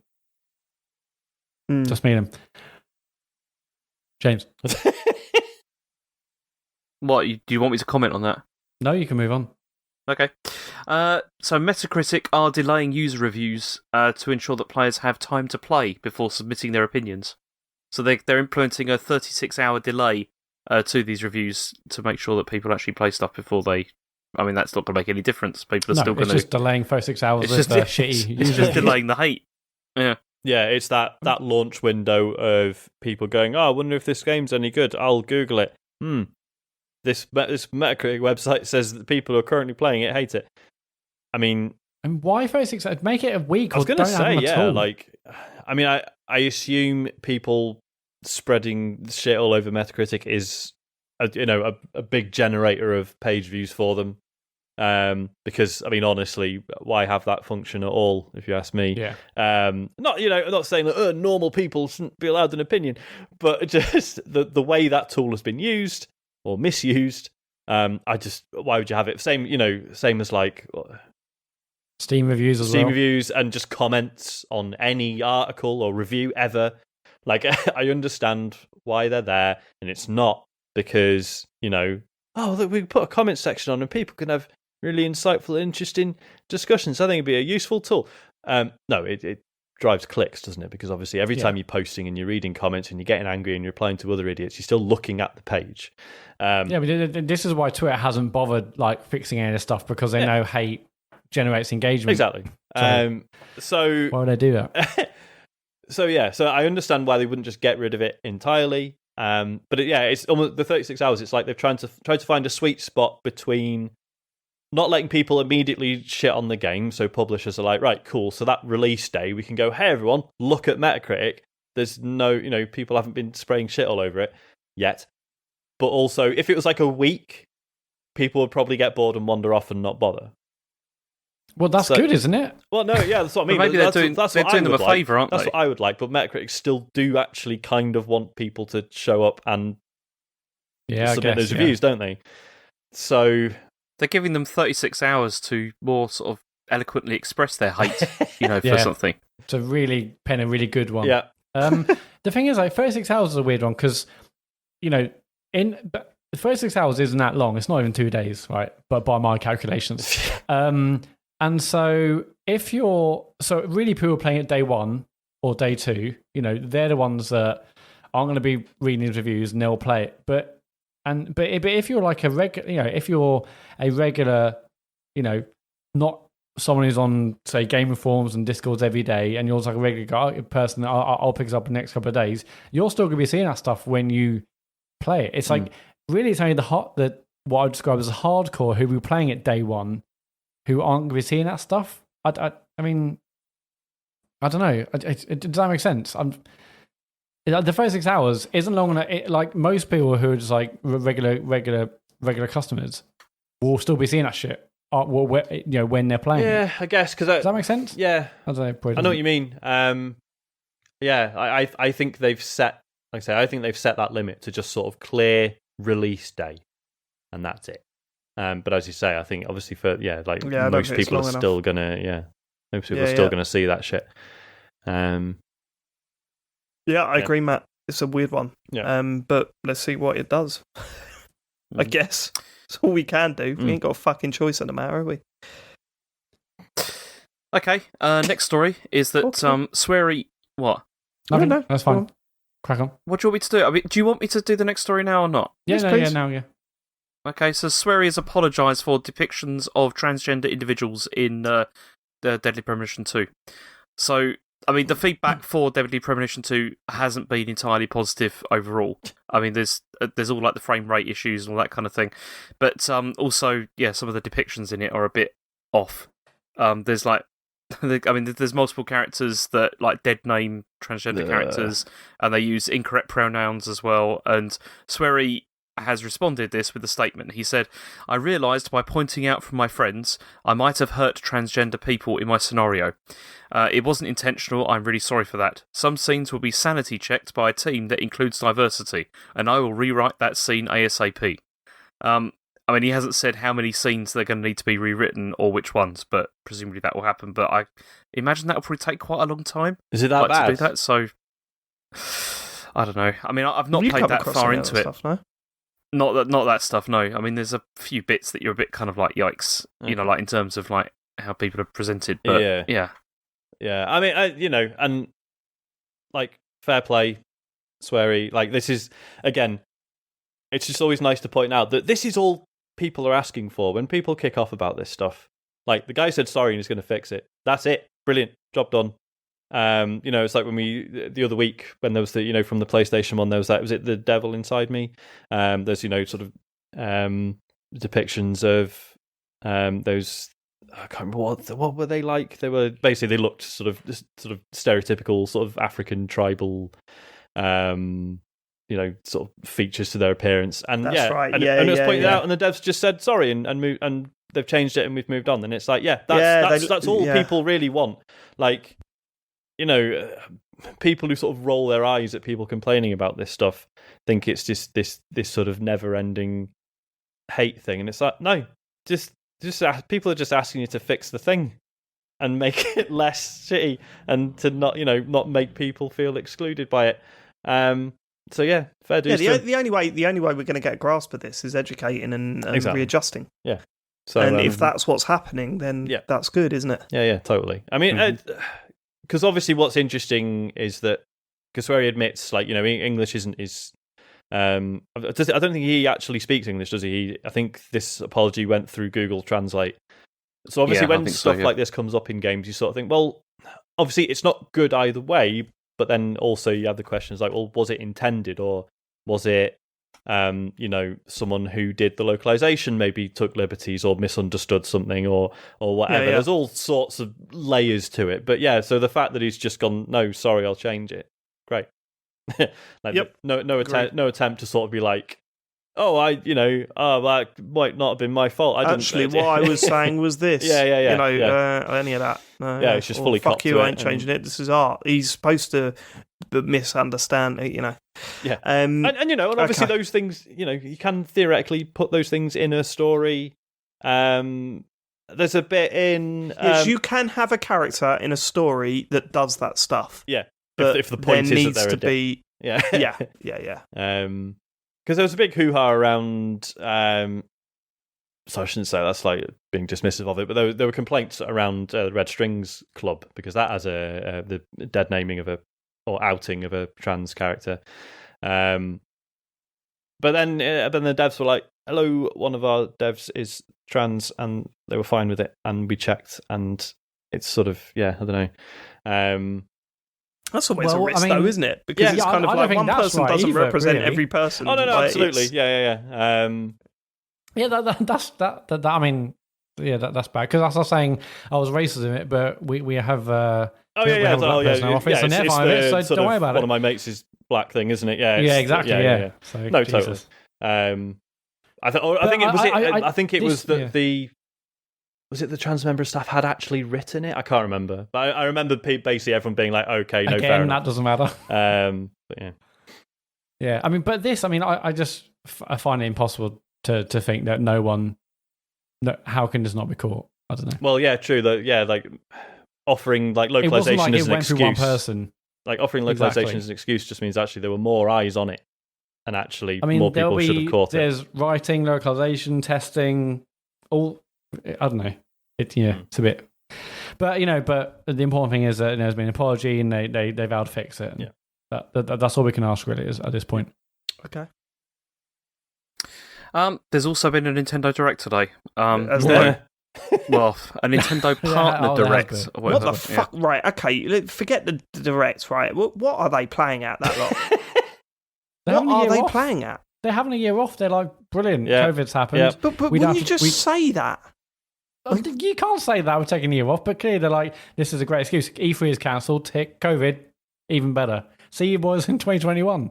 Like, This was definitely supposed to be a big year for them, though. Definitely. Yeah, it was. It's supposed to be Mario's 35th anniversary, wasn't it? A lot more than other places. As you say, James, we have seen promotional stuff around the 35th anniversary of Mario. Like, I don't, everything down to Uniqlo running a special limited edition T-shirt range with 35 years of Mario or whatever. That's all gone ahead. You've got the Nintendo. You've got the Mario Lego stuff. There just seem to be Twitter accounts. Yeah, like that seems to be all the deals that they've made over the past few years around this event. This year was supposed to be a big one for them, and now they've introduced. Not only do we have mini directs, we have mini directs for our partners, and it's just really odd. I don't know if you saw Imran Khan from Kind of Funny tweeted saying, basically, this feels like they made marketing agreements for several games for E3, but then had to deliver on it somehow, and this is what they've done. I think that's a very good observation. I think he's got a point. Yeah, it's just mad. I mean, there's just been nothing this year. No, and to be clear, apart from the biggest game they've ever released, but other than that, but again, well, thank God for Animal Crossing. They'd set expectations. They were very clear about what it was, and obviously, you still had Nintendo fans going, "Yeah, new Zelda, new Metroid, here we fucking go." And it's like, no, chill out. But even with those expectations managed, I was still like, what the fuck is disappointed. this? Wow. Especially when the guy who was presenting it turned around and went, "This is the last announcement of this video." I was like, what? What have you announced? When they especially because the whole thing was like 8 minutes long, and about 3 minutes of that was the introduction, like at the beginning. Yeah. It was, what was it? What was Cadence of Hyrule? Is that the name of the game? Yeah. They open with DLC for that. Yeah. Three DLC packs are coming for that, and a season pass. I mean, I really enjoyed that game, but that doesn't get me excited. Hasn't it been out for about a year? It's been out for 2 ages, years, isn't it? 2 years. Yeah. Yeah. It came out last year. Yeah, it's last year. Did it? Yeah. It's a 2019 game. Yeah. Yeah, I think so. Oh, okay. Maybe I should play that. I like the music. Whenever they play the music from it, I'm like, this sounds fucking great. No, I thought it was really good. I really enjoyed it. Yeah, but I played the demo and I was kind of like, I'm not really into this. But DLC does not get me excited. But yeah, 3 DLC packs. There's a physical version that includes everything and a season pass. So okay, cool. What else was announced, James?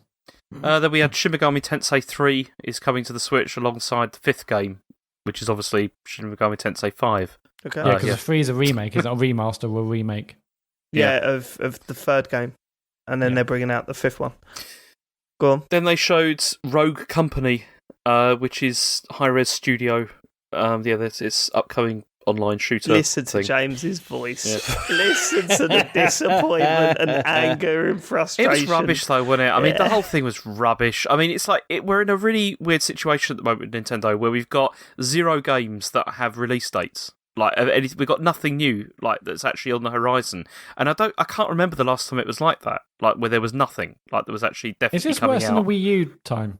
It's going Wii U. Like that's. I mean, I'm not. Okay, let me clarify that. I don't mean it's going Wii U in the sense that the Switch is like the Wii U, because obviously it's not. There are still tons and tons of games for it. Loads come out every week. That's fine. But in terms of Nintendo first-party stuff, yes, we're in that territory now. We are talking in the week of a first-party Switch game coming out. But yeah. But going in the future though, Matt. Like what is coming out over the next couple of months? Nothing. Yeah, what have they got in time for Christmas? Nothing. There's nothing on the slate, is there, at all? It's all stuff that's like... what? Go on. Well, I don't know. I'll have to look it up. But I'm sure someone said, well, at least that's coming out at the end of the year. But the most exciting thing from this was the fact that we should expect more Nintendo Direct Mini partner showcases throughout 2020. Yeah, I don't want to know. At least they've said more will be coming. I just hope 2021 is just like 2 years worth of Nintendo first-party games coming out in a single year, and it's the best ever year for Nintendo. That's what I want. Well, how good would that be? I mean, that's never going to happen. It's Nintendo. All right. Okay. Lack of faith from Matt. It's just interesting, isn't it? Like, because you know that there's that saying that, you know, desperate Nintendo is the best Nintendo, and now it's just like, oh, now we're seeing the opposite side of that, aren't we?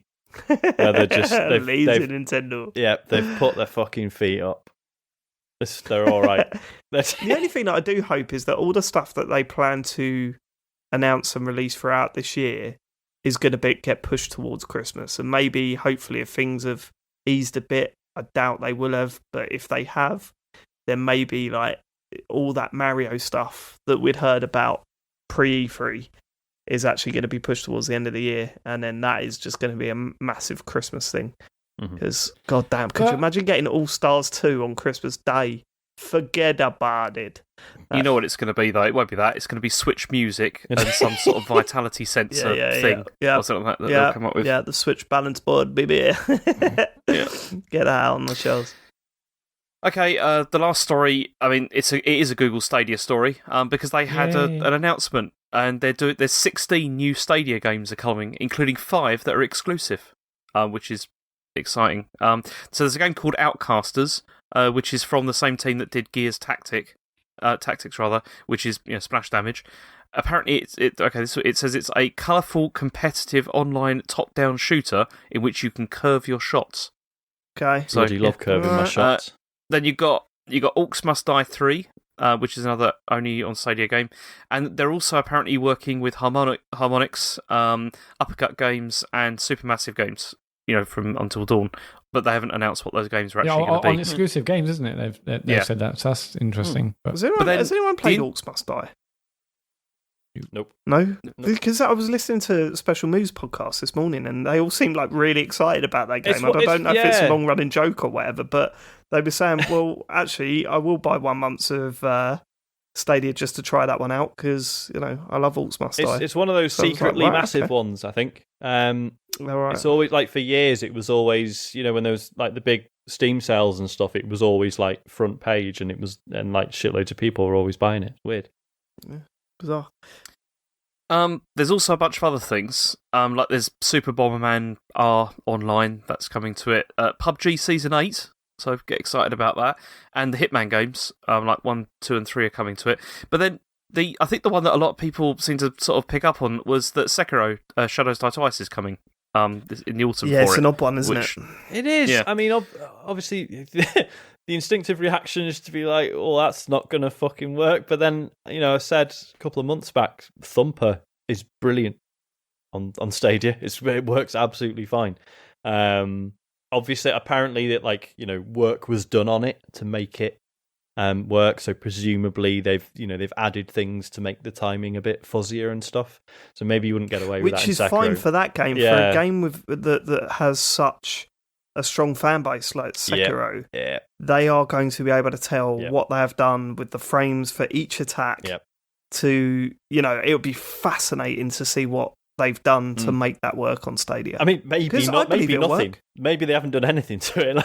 It's going to be interesting. But no, I think they have to, right? Yeah. I mean, the precision involved with that game, in terms of timing and stuff, is so huge. That they're going to have to look at it. It'll be fascinating to see what they've actually done to get that to work. But it's a pretty big get. It's great that Sekiro's on that platform. It's an amazing game, so it's cool it's on there. It'd be like I said, Dave. It'd be really interesting to see how different it is. But it's a big get for them. I think. Very niche though. I'm they won't get it obviously, but they need something like FIFA, where it's like people could just play the latest FIFA on that thing. They're getting PGA Tour 2K21. Yeah, so they're dipping their feet and NBA 2K21. All the 2K21s, mate. And WWE 2K Battlegrounds. There you go. That was another game that was shown today, wasn't it? On that show. Oh, the Nintendo thing. Yeah. It was. The people were really excited that were playing it. I found it really irritating. Really? I mean, that has potential. I think. Obviously, wrestling games have been cacked for a while based on what people have said. I mean, I've not actually played them myself, but something like that sort of slowly mimics that, takes away the not the realism, but takes away what those games have become and tries a new thing with it. It could be interesting. I've played wrestling games in the past and really enjoyed them. So, and I'm not a wrestling fan, so maybe I don't know. It could be good. Just before we move on, and you said that was your last news story. I'm surprised. Well, I'm not surprised actually because it is pretty shit. But what PES have announced for this year is pretty eye-opening. Yeah, right? they've done. Yeah, I saw that. This is where they're just doing. It's just a kit upgrade for it, isn't it? They are literally. So it's an update for last year's game that sorts all the kits out and everything, and gives you the latest teams and all that sort of stuff. And it's the latest teams. Like they've invented a bunch of new teams that are just in the Premier League now. Sutton United are now suddenly in the Premier League. But no, they've. It's just an update, but it's £25, and I just think for a game that, I mean, it might have sold well. I don't think it did, but to then say £25 for this year edition. But then the news story that they were trying to push over that was that next year's they're completely rebuilding, aren't they? It's all going to be in Unreal Engine. New engine. Yeah. Rebuilt, So that's going to be interesting to see what happens to that. We all desperately need a challenger to FIFA. And if they nail this new type of PES, I mean, as we've always said, it's not so much the on-pitch stuff they need to sort out, it's everything around it. But hopefully if they're rebuilding it from the ground up, then hopefully they're putting in the effort to make sure that it can compete on that side of things. Yeah, I was just thankful that they said that. I'm like, okay, thank God. Okay, they're not killing it. They are still working on PES. Like, that was good enough. Totally. Good news for me.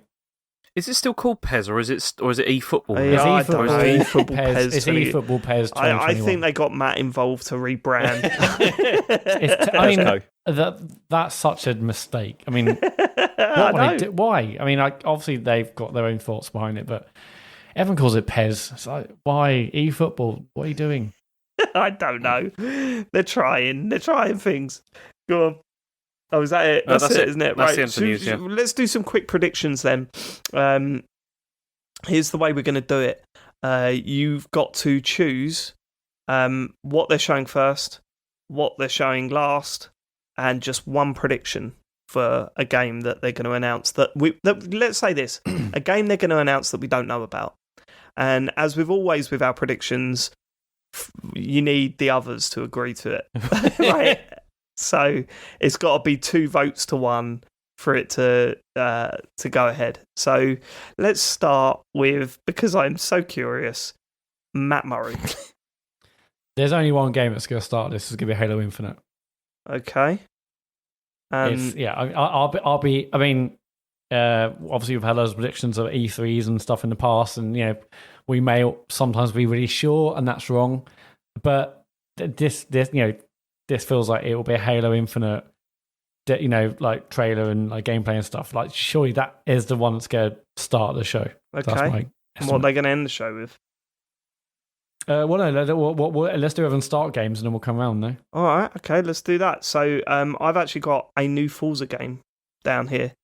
As in mainline or Horizon?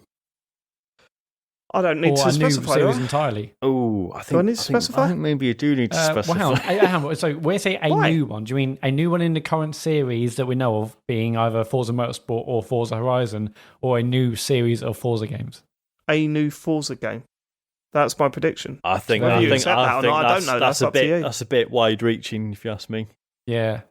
Well, said new computer game. Okay. All right. Okay. You guys are bosses. Yeah. Then I would probably say it would be easy to say Forza Motorsport, but I think they're going to do more than that. I think it is going to be more motorsport. I don't think it's a new Horizon game, right? That's flat gone. I think it's going to be motorsport, but with something else. Like, it's not just going to be track racing.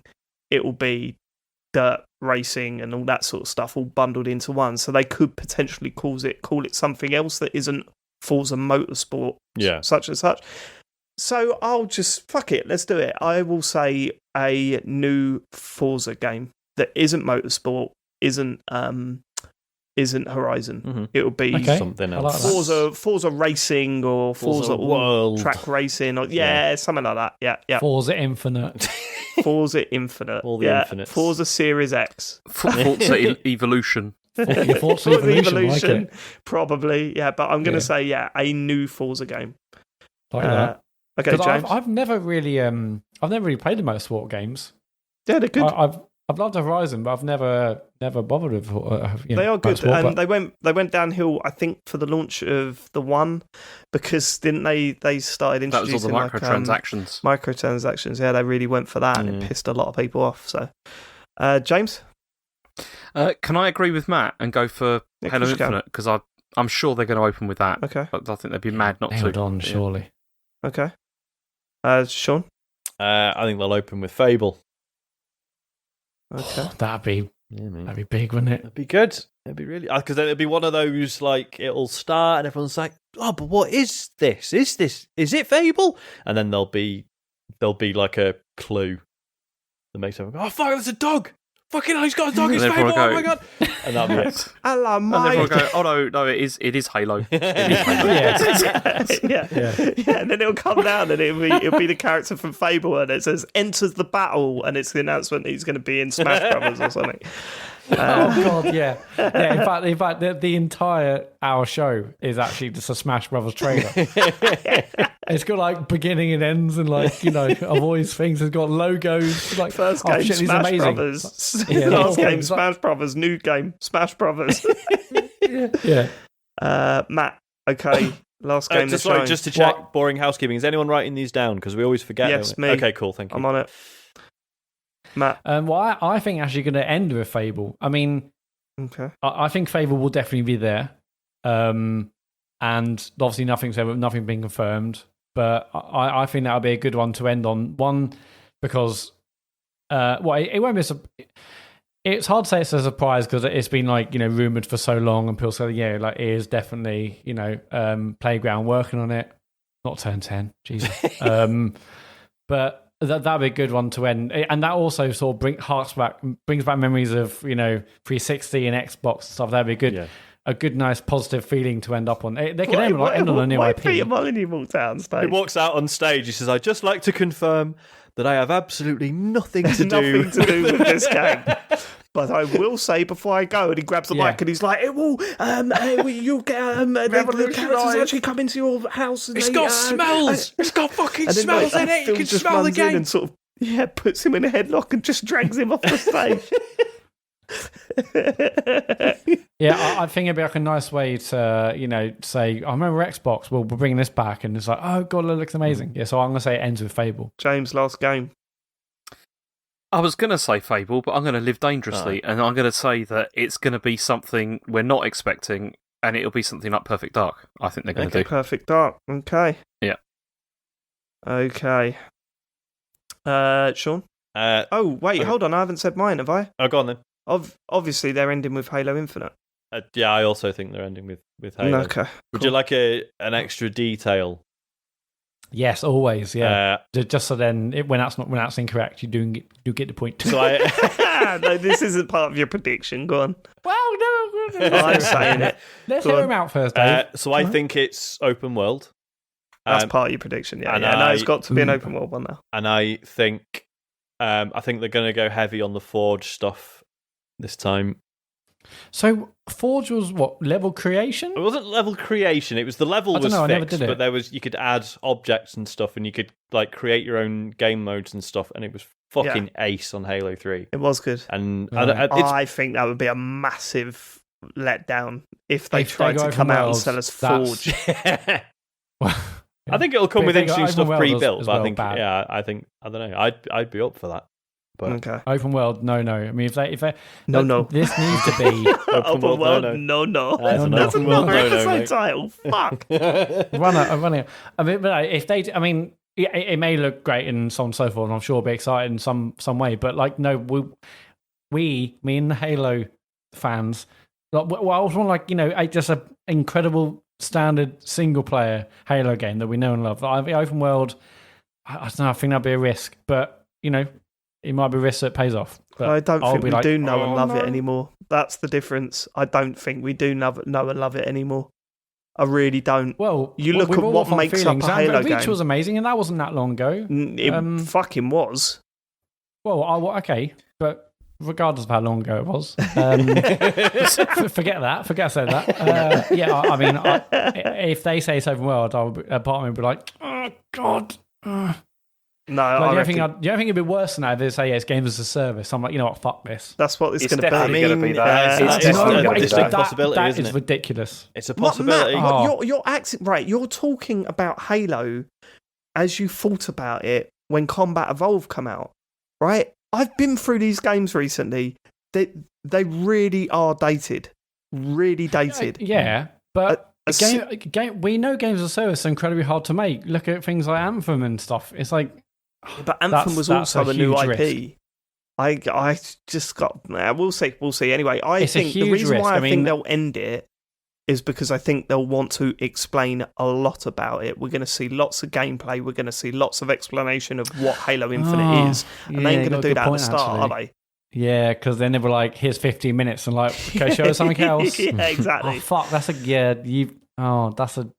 a really good point. You may have done it then, actually. Okay, We right. messed up, haven't we, Matt? He's probably right. They're going to show it first now. I'm going to look like a div. Yeah, Matt, new game that we don't know about. I mean, how can we do this? I mean, I want to say that we will see a game from the Initiative, which I'm. Oh yeah. But because that's the studio that's got the ex-people from Sony Santa Monica and Naughty Dog and other stuff. So I want to say that, but is that enough for like when you say brand new game? I can't. You got to give us some idea of what the game is. Can't invent a game out of my arse. Well, I've got one. I think would be good, but go on. So what's your prediction? Well, I mean, my prediction is that we will see like the big new game from the Initiative. Oh, you got to say what it is, though. You got to give us more than that. Need some juice. Well, how can I make it? Well, what? Okay, let's think. It's going to be it's going to be a third-person action adventure game in the style of, say, Uncharted, Tomb Raider. So totally new IP. Totally new IP, big sort of linear single-player experience, like the big ones from Sony Studios that we know and love. What's the name of the devs again? I'm not going to think of a name. No, what I thought you said you knew what they were called. Oh, they haven't got a name. Right, okay. No. We know nothing about. Right, yeah. Yeah, the Initiative is a studio. Okay. We will see their game, and I think it'll be a big single player experience like Uncharted and Last of Us and God of Wars and stuff. You know what I mean? Mine's a little bit more concise. New Banjo-Kazooie. All right. I was going to say that. No, you As a weren't. possibility. Have you changed the order, first. have you not kept the same order? Why Yeah, do we've you got it's a bit the back same and forth, order. haven't we? But yeah. No, Yeah. Matt, me, James, Sean, isn't it? Well, last time it was me, James. Dave, Sean, yeah. Oh, I think I Yeah. fucked it up last time. But okay, whatever. So mine's New Okay. Banjo-Kazooie. New Banjo-Kazooie. Yep. Okay, I like it. Thanks, man. I just think if you want an easy win, you know what I mean? You show a new... I don't know if it will be 3D platformer or a Nuts and Bolts sequel. Sure. I mean, surely it has to be like a proper like. Here's a new Banjo-Kazooie, not the Nuts and Bolts game. That's what I think. Yeah, I mean, that's you're probably what I think. right. I'd fucking love a new Nuts and Bolts. Same. I mean, it's wonderful what they did with that game, but it, I think his new Banjo-Kazooie is coming out. I don't know when, but it'll be. I've just got a feeling. So, they need some easy wins in this, don't they? And that is about as easy as it gets. Easy wins. Easy wins is easy. Like all the games, a lot of games we've said so far. New Halo, a Fable, a Banjo-Kazooie. Like yes, they could all look great, and they're like, okay, I'm actually quite excited to say that, but to see them play that. But when the headline stuff come out, so Xbox announced there's a new Forza, there's a new Halo, there's a new Fable, there's a new Banjo-Kazooie. That's you can't compare that. You can't turn around and say, like, oh, new Halo, new Forza, new Banjo-Kazooie. But they are known quantities. But did you not see people going nuts when they showed Banjo-Kazooie at the the Nintendo thing. Yeah, but it's a bit like Mirror's Edge, isn't it? It's like Banjo-Kazooie has a very limited appeal. Like, honestly, it does. It's not like a Mario, Dave. It's really not. No one's saying that. Dave, why do you think it's as big as Mario? No one's saying that. But it is an easy win. Like the games media would go nuts for that. And bolts. I mean, I agree. Come on, they didn't go nuts for what's it called, Battletoads, did they? And that was another one that everyone was going on about all the time. Okay, Battletoads is the same as Banjo-Kazooie. Is that what you think, James? I'd say that they're probably on a par in terms of people knowing about them. No, don't, Matt. Remember, we've got an excellent feedback section next week now. James Farley thinks Battletoads and Banjo-Kazooie are on a par. How do they contact the show? tcgs.co/dear-tcgs. Okay. James, the new game. I think we're going to see a new RPG that'll be the Obsidian one. Oh yeah, because I know they're working on that other thing, but I think they're also there's going to be an RPG that we'll see from them. What sort of RPG? I don't know much about them. They've done Outer Worlds, yeah. And before that, they did like the Fallout games, right? They did Fallout New Vegas, yeah. So is that the only type of game they've made that? Or yeah, they've mostly made like RPGs. Yeah, let's refine it a little bit then, James. Yeah. Is it gonna look? We gonna look at this and think this looks like Outer Worlds? Is it gonna be another Fallout type game? Yeah, or is it gonna be something a bit different? Could be fantasy. I think it will be. Okay, looks like. Oh, what if it was a new? What if it was a new Alpha Protocol? Fuck me, I'd play that. You can save your prediction, Sean. No, that's not my prediction. That's just me. Well, it sounds like that's your prediction. Tell you what, Sean. Yeah. What is your prediction? My prediction. So I had two, and one of them's funny, but one of them's more likely. I'm going to actually pick the more likely one. I want to see a new Crimson Skies. I reckon we're getting Crimson Skies. New Crimson Skies, mate. Yeah. It's time. That'll be another one that's. There's no way. I don't think there's any way. I mean, my other one was a new Voodoo Vince. So grabbed by the ghoulies. Guys, that was a weird laugh, man. Okay. Yeah, I was trying to think of what's that? What's that game come out and launched? Those like mini games for Xbox. It was like Blitz or. I don't know.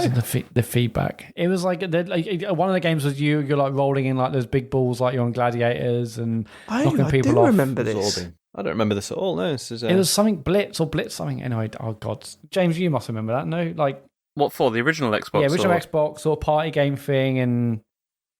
Oh god, this is going to go. Okay, it was Blitz. It was something like.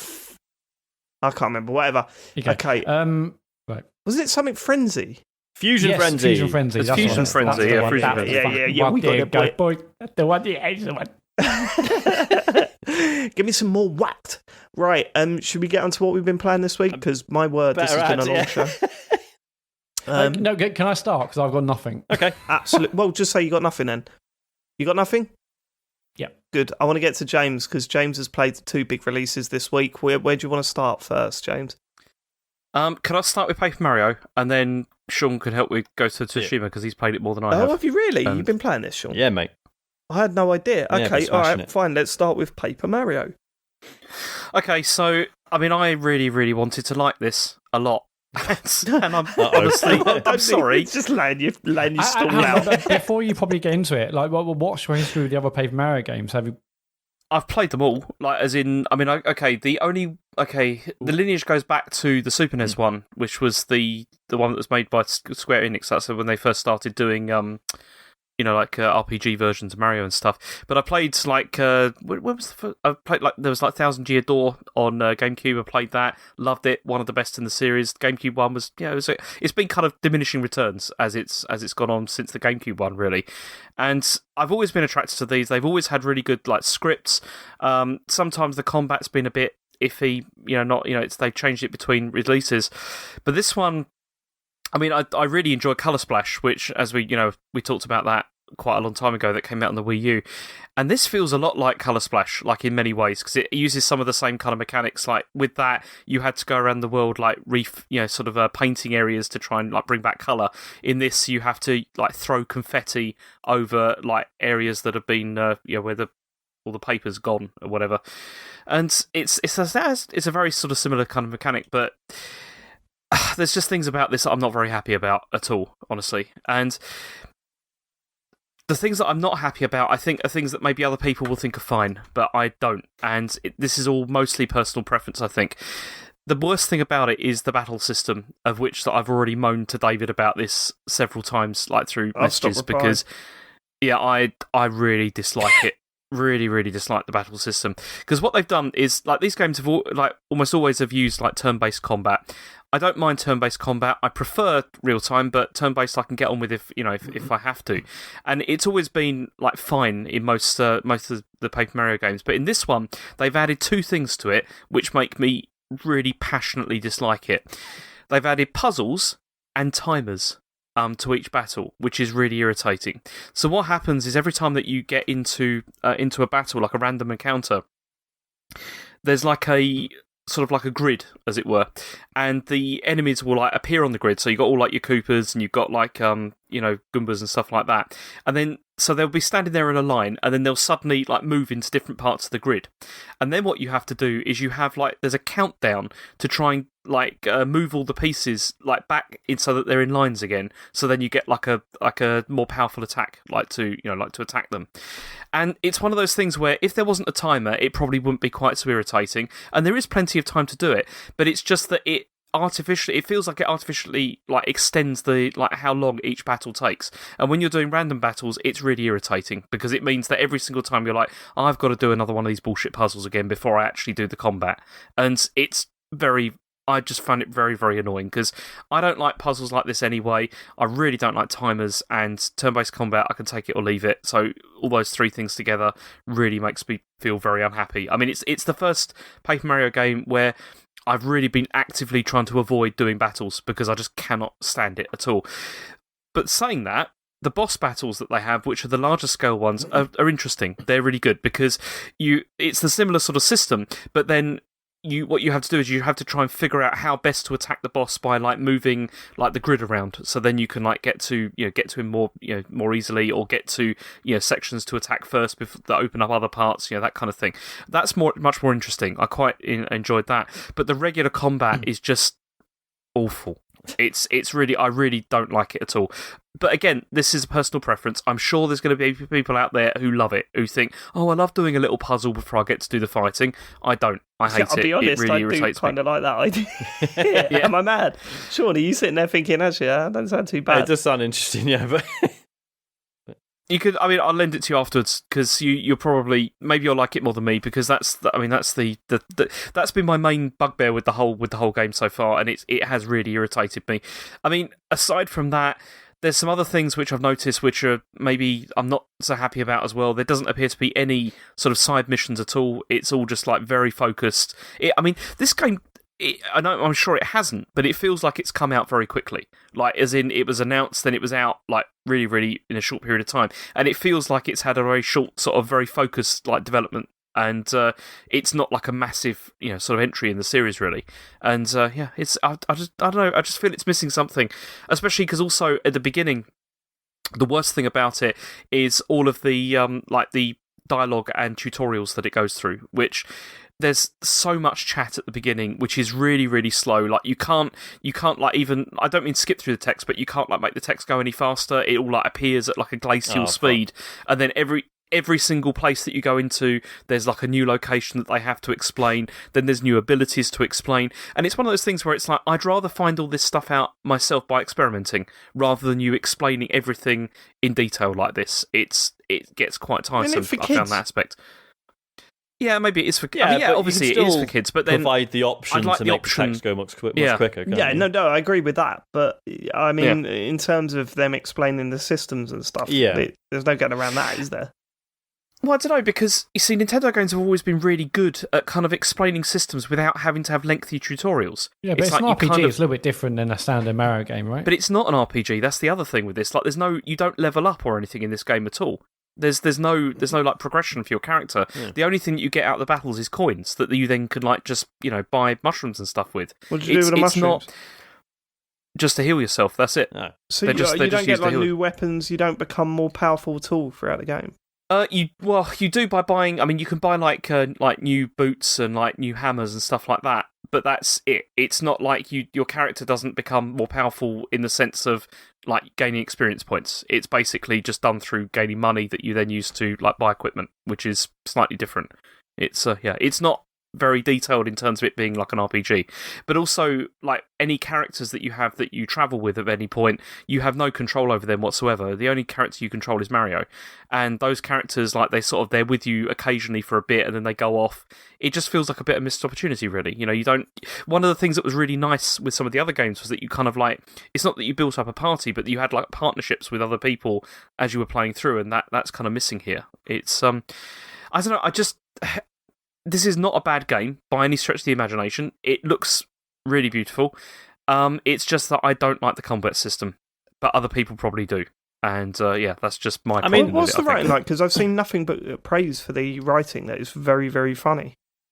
I wouldn't say it's very, very funny. No. I mean, I'm not that far in. I mean, I've only beaten like the first major boss, so it's been okay. It's certainly been okay, but I wouldn't say it's been like a laugh riot like some of the other ones have been. There's some other ones were very good, but this, I don't know, it just feels like a bit less so. It's a shame. Sorry, Sean. No, I was just going to say that, I mean, the reviews haven't been hugely kind about basically everything apart from the writing, right?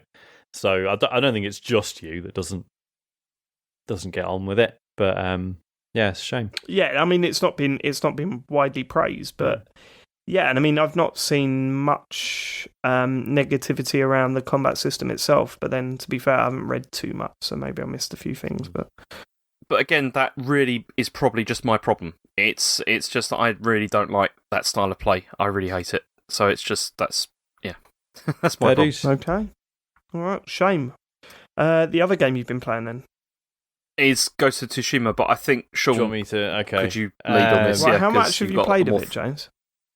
I've probably played, I don't know, about an hour and a half, 2 hours, maybe. Okay. Sean? I've put about 10 hours into it now, I think. Oh, okay. Okay. It's, oh God, where do I start? Oh no, what has happened? No, this was an exciting week. Sean, don't, come on. No, I'm basically going to say what Farley's just said. Like, this might just be me to an extent, because a lot of people are playing it and really enjoying it. I am enjoying it. Let's say that first. That's the headline. Like, obviously, there's a reason I put 10 hours into it, even though it only came out 3-4 days ago. I think we could kind of tell that you were really enjoying it when you went, "Oh, what do I say about this?" It's a mark of approval. Like, so I mean, let's get this out of the way. The world is absolutely stunning. It's one of the nicest worlds I've ever seen in a video game ever. It's, treads this really interesting line between being realistic and really surreal. It's it's there's nothing about it is particularly like alien, and yet you are constantly just like, fuck, imagine if real life actually looked like this. Just the lighting and stuff. Like, I think there is like a day-night cycle of sorts, but it definitely just plays around with it as you move around the world. Like, it doesn't really give a shit, like, in terms of, like, so many... like the Truman Show. You'd be running along and then you see the sun come up and you just run backwards and it goes down again. Well, almost, yeah. There's bits where, like... So, when something bad is about to happen in the story or whatever, it will start raining. And you go, oh, what happens if I just move back a bit and then the rain goes away again? There's obviously a trigger, like an environmental trigger. Oh, it doesn't do that, does it? That's well funny. Well, yeah. But like sometimes that's really beautifully done. There's like there's a side quest. There's all different side quests that are based on these sort of legendary, samurai or archers, whatever, that have existed in the past. None of them are actually real, and we'll get onto that in a minute. They're all just made up. But like, there's this legendary warrior who was famous for doing this heavenly strike, which is like this unbelievably fast sword strike, right? And the legend is that whenever there's like a lightning storm, that I can't remember, one of the people who's learned this technique needs to go and do this ritual at this site, right? And basically you found out that someone who is a baddie is trying to learn it. And as you're approaching the site, like, even though it's just open world and you could just wander off if you want to, as you're approaching the site, suddenly the weather goes absolutely ape shit, right? And there's thunder and lightning going off everywhere, and you're like, fuck, this is actually really cool. But yeah, there are also instances where you're like, oh, this man's asked me to find his wife and child, and I can see that they're dead over there, and as I start walking towards them, it starts raining, and then if I walk away again, it's not raining. And you're like, okay, that's a bit shit.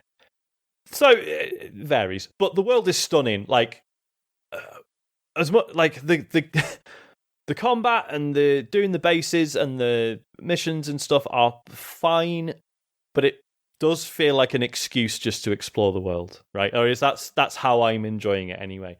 Like, the locations are so varied and so beautiful that it is a joy just to explore. But I couldn't tell you like anything about any of the characters in it. Like, like, I don't give a shit about anyone in this game. The main characters. I mean, from what I've heard, actually, like, the main character, is it Jin? Yeah, is Jin the main Sakai. guy. Like, yeah, he's actually the least interesting. All the other characters do have something about They them. do, I've heard, but... yeah. But yeah, the main character's fucking boring. There's like, the whole setup of Act 1 is that, so the Mongols have invaded Tsushima Island, and they've taken your lord captive, and it's basically just like obsessed with getting your lord out of the Mongolian fortress. And I'm just like, why? I don't like, obviously, other than like he's his lord and he's loyal to him or whatever, but it's like he just keeps going on. It's like, no, he's like crucial to the war against the Mongols, and I'm just like, I don't know who this guy is. It's just a guy in some robes. I don't understand why this is a big deal. See, I had that, and I was just thinking, what about everyone else? That's like, should we go around helping them at the moment? Because it's been awful. And the whole setup is just paper thin, right? Like the whole game is supposed to be an homage to samurai cinema, and yet, and like samurai cinema, there's loads of interesting themes there about like abuse of power, and I said like a few months back when they first showed it off, I was like, I want like the Yojimbo experience, right? Which is a Akira Kurosawa famous samurai film, where it's basically just wandering lonely samurai just turns up at a town. There's like these two sort of different factions, like two gangs, basically trying to sort of control the town. He realizes that they're both fuckers, and he plays them off against each other, and ends up basically killing a lot of them, freeing the town, earning a shitload of money at the same time, and it's great. Spoilers. Yeah. It's made in the 50s. It's fine. But in this, you get the Mongols have invaded. They're all bad. Kill them all, and everything will be fine again. And that is it. That is the setup. Maybe it gets more complicated later on. But it's just, I don't know. It's just a rid. I mean, does it need to be more complicated? Well, the thing is like, especially after we just had The Last of Us 2, and I know it's not entirely fair to compare this, but like a bit of sort of nuance would have been nice. A bit of something, so, like an actual, like I say, they banged on so much about it. Oh yeah, we're massive fans of samurai cinema, and it's like, well, why have you just written the most basic, boring fucking story you could have? Like, it's just, I don't know, just a real letdown.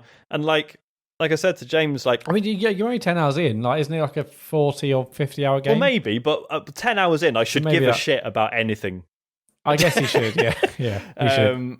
And like I said to James, like, I could, I feel terrible for anyone who's just played The Last of Us 2 and goes on to this. What I wasn't expecting was to be like, oh, this isn't as good as 2018's Spider-Man. Like,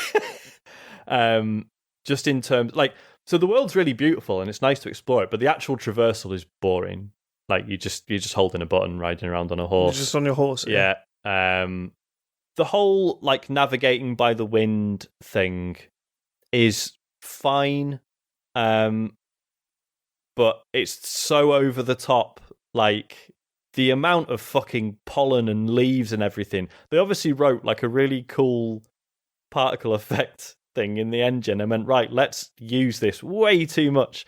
It's just to the point that go on. Yeah, but every time I've seen video of this game, yeah, that's the stuff that looks like fucking amazing. The fact that there's so many particles and leaves and stuff flying about. It's it just does like look when amazing. You're in like a town or there's like loads of people about, and you're just like, the amount of leaves and pollen flying around, everyone, like no one would be able to fucking breathe.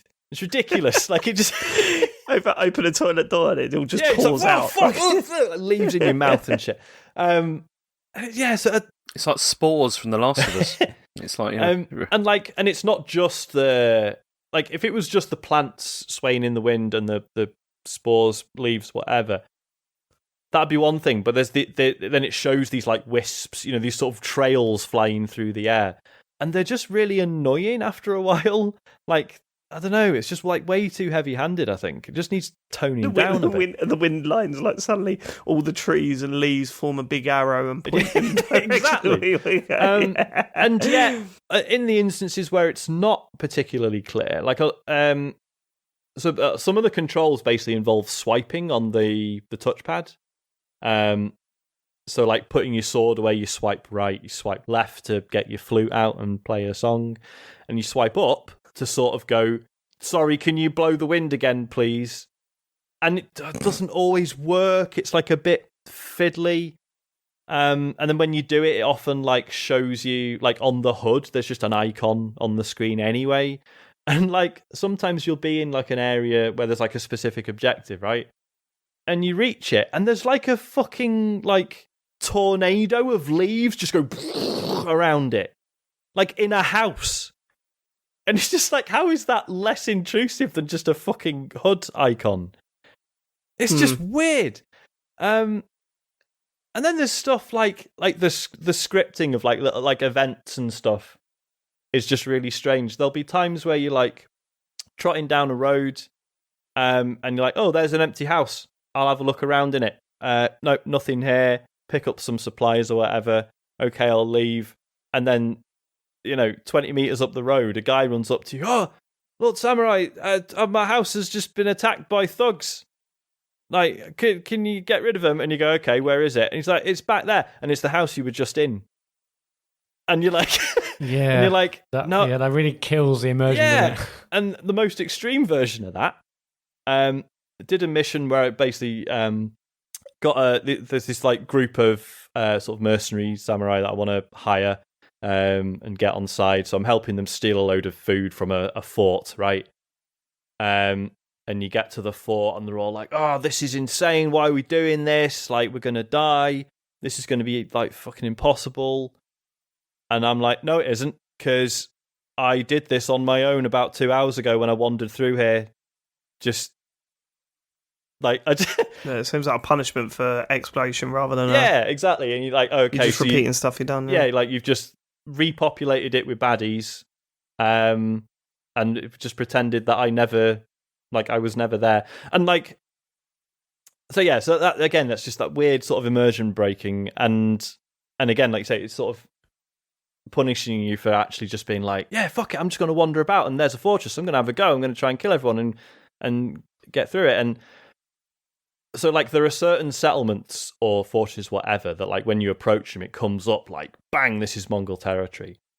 So that's, like, supposed to be, like, a free play objective. But if it doesn't do that, don't fucking bother, because it means it's going to come up in a story mission later on. So that's just kind of silly and weird. And, yeah, so, like... Can I ask you a question about the combat? Yeah, sure. Because the one thing that puts me off, like, because I didn't buy this game in the end this week, and I do like the look of it, definitely. But I think the thing that put me off a bit was that I read a lot of stuff about stealth. Yeah. And I just thought, I don't need to play. Why does most open world games now mean that you stand outside for a little bit and you try and pick off people one by one. Like, I just want to go in with a samurai sword and just take them all out. I gather. That allows both. Yeah, I mean, you don't have to do stealth. Well, I know, apparently but you there's do. so many games that say that. There's so many games that say there's stealth there, but you don't have to do it. But of course, they need to do that. Because they need to make it a risk. Because if you want to play a stealth game and you get caught and you can just tear everyone apart, like, what's the point? Then what's the point? Yeah, apparently it does force you into stealth more later on, which I've not really seen yet. But I mean, what I will say is I quite enjoy the stealth stuff. It pulls a similar trick to Spider-Man in that the sort of interplay between stealth and, sort of face-to-face combat is really good. It's quite fluid between the two as well. Like, you can, take some people out, secretly, like, slash some throats or whatever, get caught, or just shout at. So there's this cool system where basically, if you've not been detected and there's some enemies nearby, you can press a button to go like, "Oi, prick, fight me," which is quite cool because then that's like a little duel setup, and you can sort of easily take a couple of people out. So you could do that and then go smoke bomb and then fuck off again, and then you're back into stealth. So it's quite cool being able to do that. And equally, if you just fuck up and get caught, you can do the smoke bomb, disappear, and then you carry on doing stealth stuff. So yeah, the way they work together is actually really cool, and the fact that so you get kunai, which are like little throwing knives, effectively. If you're in stealth, you can chuck a bunch of those and take people out with them. But if you're out of stealth, you can still throw them, and it staggers people, and it's still really helpful. So there are very few skills that would be useless, basically, if you preferred one style or the other. So that stuff's really cool. The combat itself is really fun. Obviously, it's not From Software precision or anything. But it is quite, even on medium difficulty, it's quite punishing. I ended up knocking it down just because I do just sort of want to race through it, and I'm still really enjoying it. But obviously, it's no the combat. I am really enjoying the combat. It's the whole thing of there are different unit types, and some of them have shields, and some of them have spears and swords, and they different tactics required for each. There's different stances that you unlock as well as you go. So at the moment, I've just got 2 stances: one that's good against sword people, and one that's good against shield people. So see someone holding a shield, it's dead easy. You just hold the trigger, press a button, that's it. You switch stance, and then you take out the shield guy. And there's little things sometimes you'll take someone out, but they'll still be crawling around, and you can put them out of their misery, and that gets you focus, which is your sort of currency for healing and sort of doing cool attacks and stuff. There's nothing wrong with the combat at all. It's really good fun. The sound design is amazing. I did a tweet yesterday saying it's one of those games where it's really worth turning everything else down and keeping the sound effects volume at full, and then turning your speakers or your headphones up, because there's a lot of work in the environmental sound design. Obviously the world looks beautiful, but it sounds great as well, and that really sells it. And the sound effects in combat are fucking brutal. It's whenever you get a one hit headshot with a bow and arrow, it does this poof sound effect, and fucking flinching almost every time you do it. It's great. But yeah, it's just the world's great, the combat's great. There's just something missing. There's no soul in it. It's they haven't pulled anything from history. It's all made up. They've called it Ghost of Tsushima, but the island isn't even really anything like Tsushima Island in real life. It's broadly the same shape, but that's about it. I say, there's all these look at these stories about legendary samurai. None of them are true. They're all just made up for the game. And there's so much stuff they could have pulled from. I was saying to James, Okami is obviously, it's a fantasy, fairy tale, but there's tons of stuff in there that's pulled from actual Japanese folklore, and that's really cool. Whereas with this, they just went, nah, fuck it, just write our own. And it's, I don't know. See, Go on, James, sorry. And it's weird because this is exactly the kind of feeling that I've had from it from like the hour and a half, 2 hours that I've played for it. Is that it feels weirdly kind of soulless, like, and that's the thing which I think I'm most disappointed about really so far. Is that it feels like they've created this sort of playground really to sort of that looks absolutely amazing and beautiful, but there's no sort of story there really. There's no. Yeah, the story is not really strong enough. I mean, as you said, I don't care about any of the characters so far. There was one bit in the introduction that I thought was good. Like there was the bit with the when the Khan first shows up. Yeah. And that was quite that was good. Good little twist. I mean, how very good way to instantly point like this is the main bad guy. You hate him. Like really well. That was excellent. Yeah. But then all the other characters, I've not really felt any sort of connection or with at all. Yeah. But I will keep playing because I'm hoping it's going to get better. But you see, what I do feel is a shame with this is that you see people. I know I've talked about Days Gone many times on this podcast and why I thought that was a good game because I did think it was a good game. But with that, even though that had a lot of issues and a lot of problems, right from the start with that, it was interesting at least. Whereas this. As in the characters, there was, they were cliched, there was a lot to it, but then you could see that there was actually a bit more depth than that initially it appeared to be. With this, I'm not getting that impression that there is a great deal more depth than I've already seen so far. But I'm only 2 hours in, so what do I know? There's honestly, probably the most interesting thing about the story is that, so as I say, there's this interplay between the samurai stuff and the ghost stuff, which is, the stealth shit. The most interesting thing is that Jin, the main character, hates doing the ghost stuff. To him, it's shitty and dishonorable and cowardly.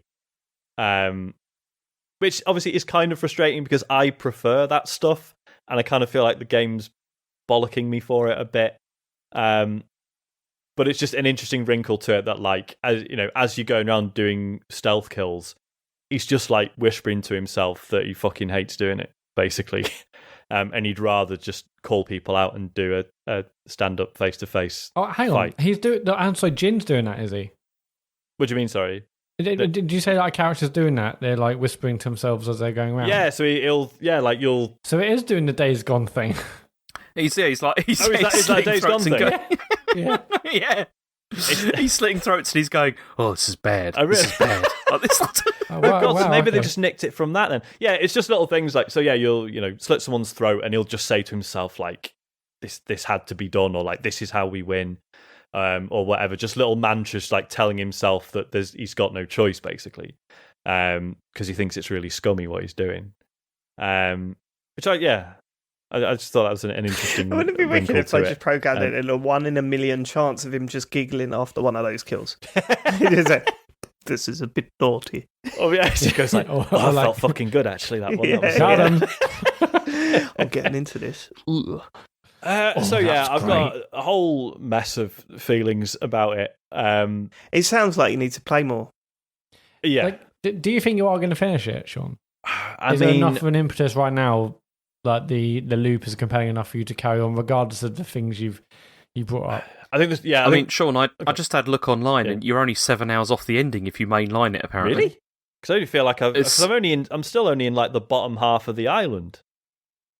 Because I just had a look at how long to beat, and apparently for the main line, it's 17 and a half hours. People have finished it. 2 hours, Sean. Yeah, You've played it for 2 hours. I thought it was like a 40 or 50 hour game. All the stuff I've heard from people. Yeah. I mean, I've been doing like a lot of side stuff, so maybe that's. Check his profile. I'll say this, Sean. It genuinely sounds like you need to play more, and the reason why I say that is that you're so conflicted on it. Yeah. Either one or two things, because I've played games like this before where I've been so angry about things but actually still enjoyed certain things. You have to get to a point where either the bad stuff fades away and then it's easier to focus on the good stuff and you actually enjoy it more, or the bad stuff sticks in your teeth too much and it sort of overrides all the stuff that you liked in the early stages. It's like I'm getting better at loading it up and not expecting the story to be any good. Do you know what I mean? And I'm already enjoying it way more now than when I like when I was where James was, I was just like, this isn't happening. I'm not. Yeah, I've heard the first hour is a bit of a shocker. Yeah. Like, and there's some really nice stuff. There's like little spots where you compose haikus. So there'll just be a spot where you'll have a kneel, and it'll say like, think about death, right? And basically then it just goes to like a first person view, and you're like looking at this beautiful scenery, and then there'll be sort of like 3 or 4 points in front of you where you can pick like the first verse, and then the second, and then the third, and you compose a little haiku, and then for some reason you get a headband. That's the reward. That's just like real life. Exactly. Yeah. Make a poem, get a headband. But it's a nice thing, and it's a nice little moment of contemplation. And I mean, yeah, and there's loads of those, because at any point you can just be like, I'm just going to get off my horse and look around. Oh fuck, this is absolutely stunning. And it is, and there's real, and not in, like I say, it's that sort of hyper real look that it has. That it's not just like, oh yeah, this is, a very realistic depiction of a real life location. There's every area just pushes it a bit further, and the lighting's just a bit more dramatic, and it's just, yeah, it's hard to explain. But all the things I've seen from photo mode look absolutely stunning. Yeah. But in photo mode, can you do like videos as well? You can. Like, I've not had a proper go at like doing which is video a brilliant thing. There are more games. I mean, photo modes have come on so much. When I did tons in Spider-Man and loads of other games over the years, but the fact that this game allows sort of like small sort of videos you can do, slow-mo videos and stuff. There's one to see on them on social look absolutely brilliant. So that's a great addition. I don't know quite how it works. I've seen that you can set like points for the camera to sort of move between. But beyond that, I've not really played with it yet. But yeah, the photo mode is ridiculous. Not many options in terms of like color grading and stuff. But yeah, like the things you would expect. So like depth of field. Focus distance, rolling the camera, moving it around and stuff. But what you can also do is, I mentioned like all the over-the-top particle effects. You've got like full control over those. So wicked. So a bit like Flower. You could play Flower. Exactly, and you can so you can literally just be like, right, this scene, this shot of me cutting down a boss is pretty cool, but it'd be a little bit cooler if there were red leaves falling everywhere. That'd look quite dramatic. Right, I'll do that, and I'll set how many there are, and the wind direction, and the wind speed, and the time of day and stuff. Exactly, yeah, the weather and everything. It's like, so it's interesting in terms of what it emulates from actual photography. Not a huge amount, but the ways you can mess with the world instead is really fascinating. And there's particle effects, so you can have butterflies, like crows flying through, like, or whatever. It's nuts. So that stuff's like really interesting. I know it's always like, I always roll my eyes a bit when people are like, "Oh, this game's okay, but I'm just taking photographs in it." But this photo mode is so fully featured that I fully get why people would just spend a ton of time on that instead. You say that, but I want photo modes in video games to include Snapchat filters now, where it makes them smile or makes them age.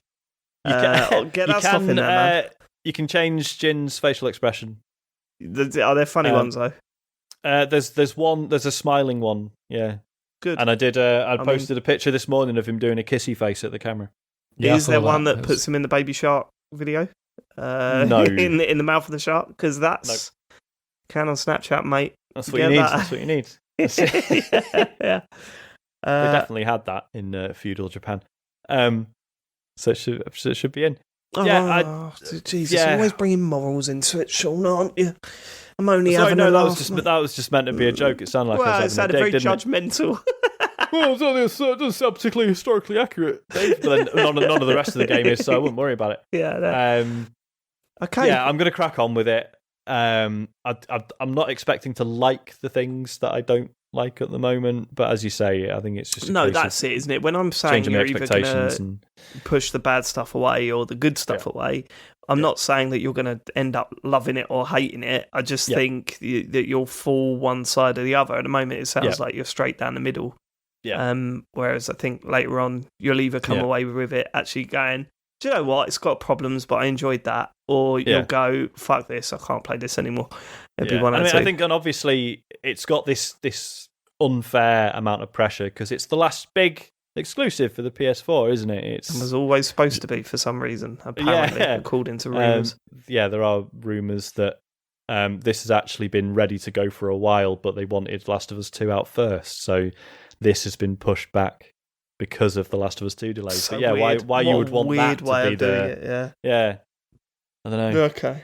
All right, James, have you got anything else to add? No, that's all I've got.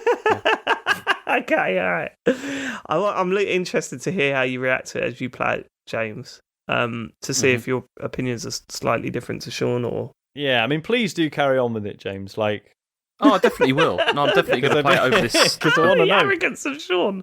Listen, I'm going to let you carry on, James. Yeah. No, I just mean, my opinion. If me sitting here slagging it off as putting him off, I don't want that to happen. I'd be keen to hear what he thinks of the rest. I understand you hang on my every word, James. Yeah. But in this instance... issuing new orders, treat James. Yourself. Yeah, treat yourself, play the game. I allow you to do that. Have your own opinion, James, if anything. Yeah, please. Please consider that I am sometimes wrong. Oh, it's the first time you've admitted that. Whereas James is never wrong unless talking about cinema. Is there anything else to add, Sean? Have you got any other games? I think that's quite enough, don't you? Yes, I didn't want to say. The only game that I've got to report, I played through a game in a single setting. Because I was kind of thinking, do I get Ghost of Tsushima? We never got sent codes for it, and I thought I don't really want to spend money on a game that's getting quite a lukewarm. Like, I wasn't confident that I was going to love. So I turned to the itch.io bundle that I bought with over 1,000 games in it. And I was delighted to find out that I could play a short hike. And so I played through that. And what a wonderful game. Matt, play this.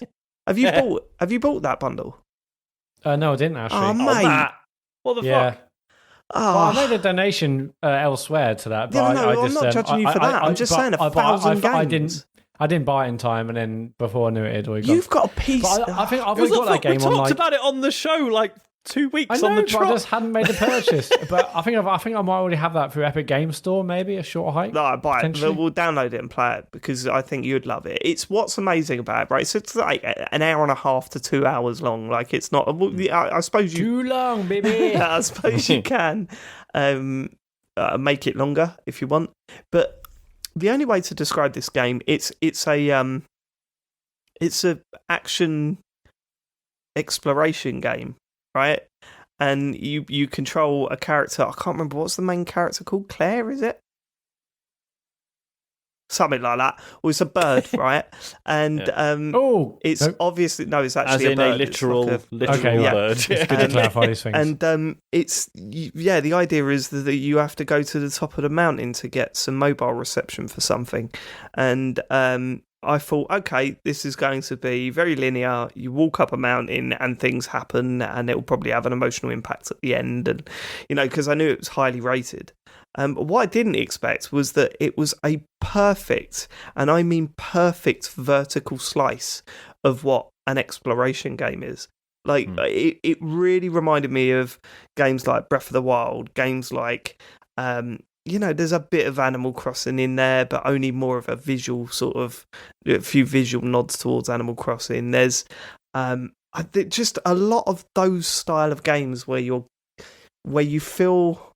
like where you go and you discover stuff, right? And you meet characters, but it's done so well, and it has all those beats that those games have, right? So it has the meet a character, give you a quest, you complete that quest, and it gives you something else that you can use.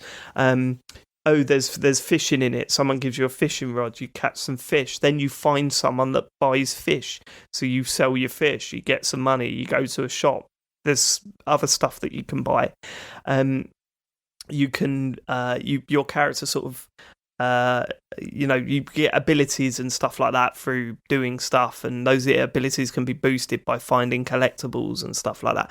It's got all that stuff in there, and it crams it all into about an hour and a half. So let me give you an example.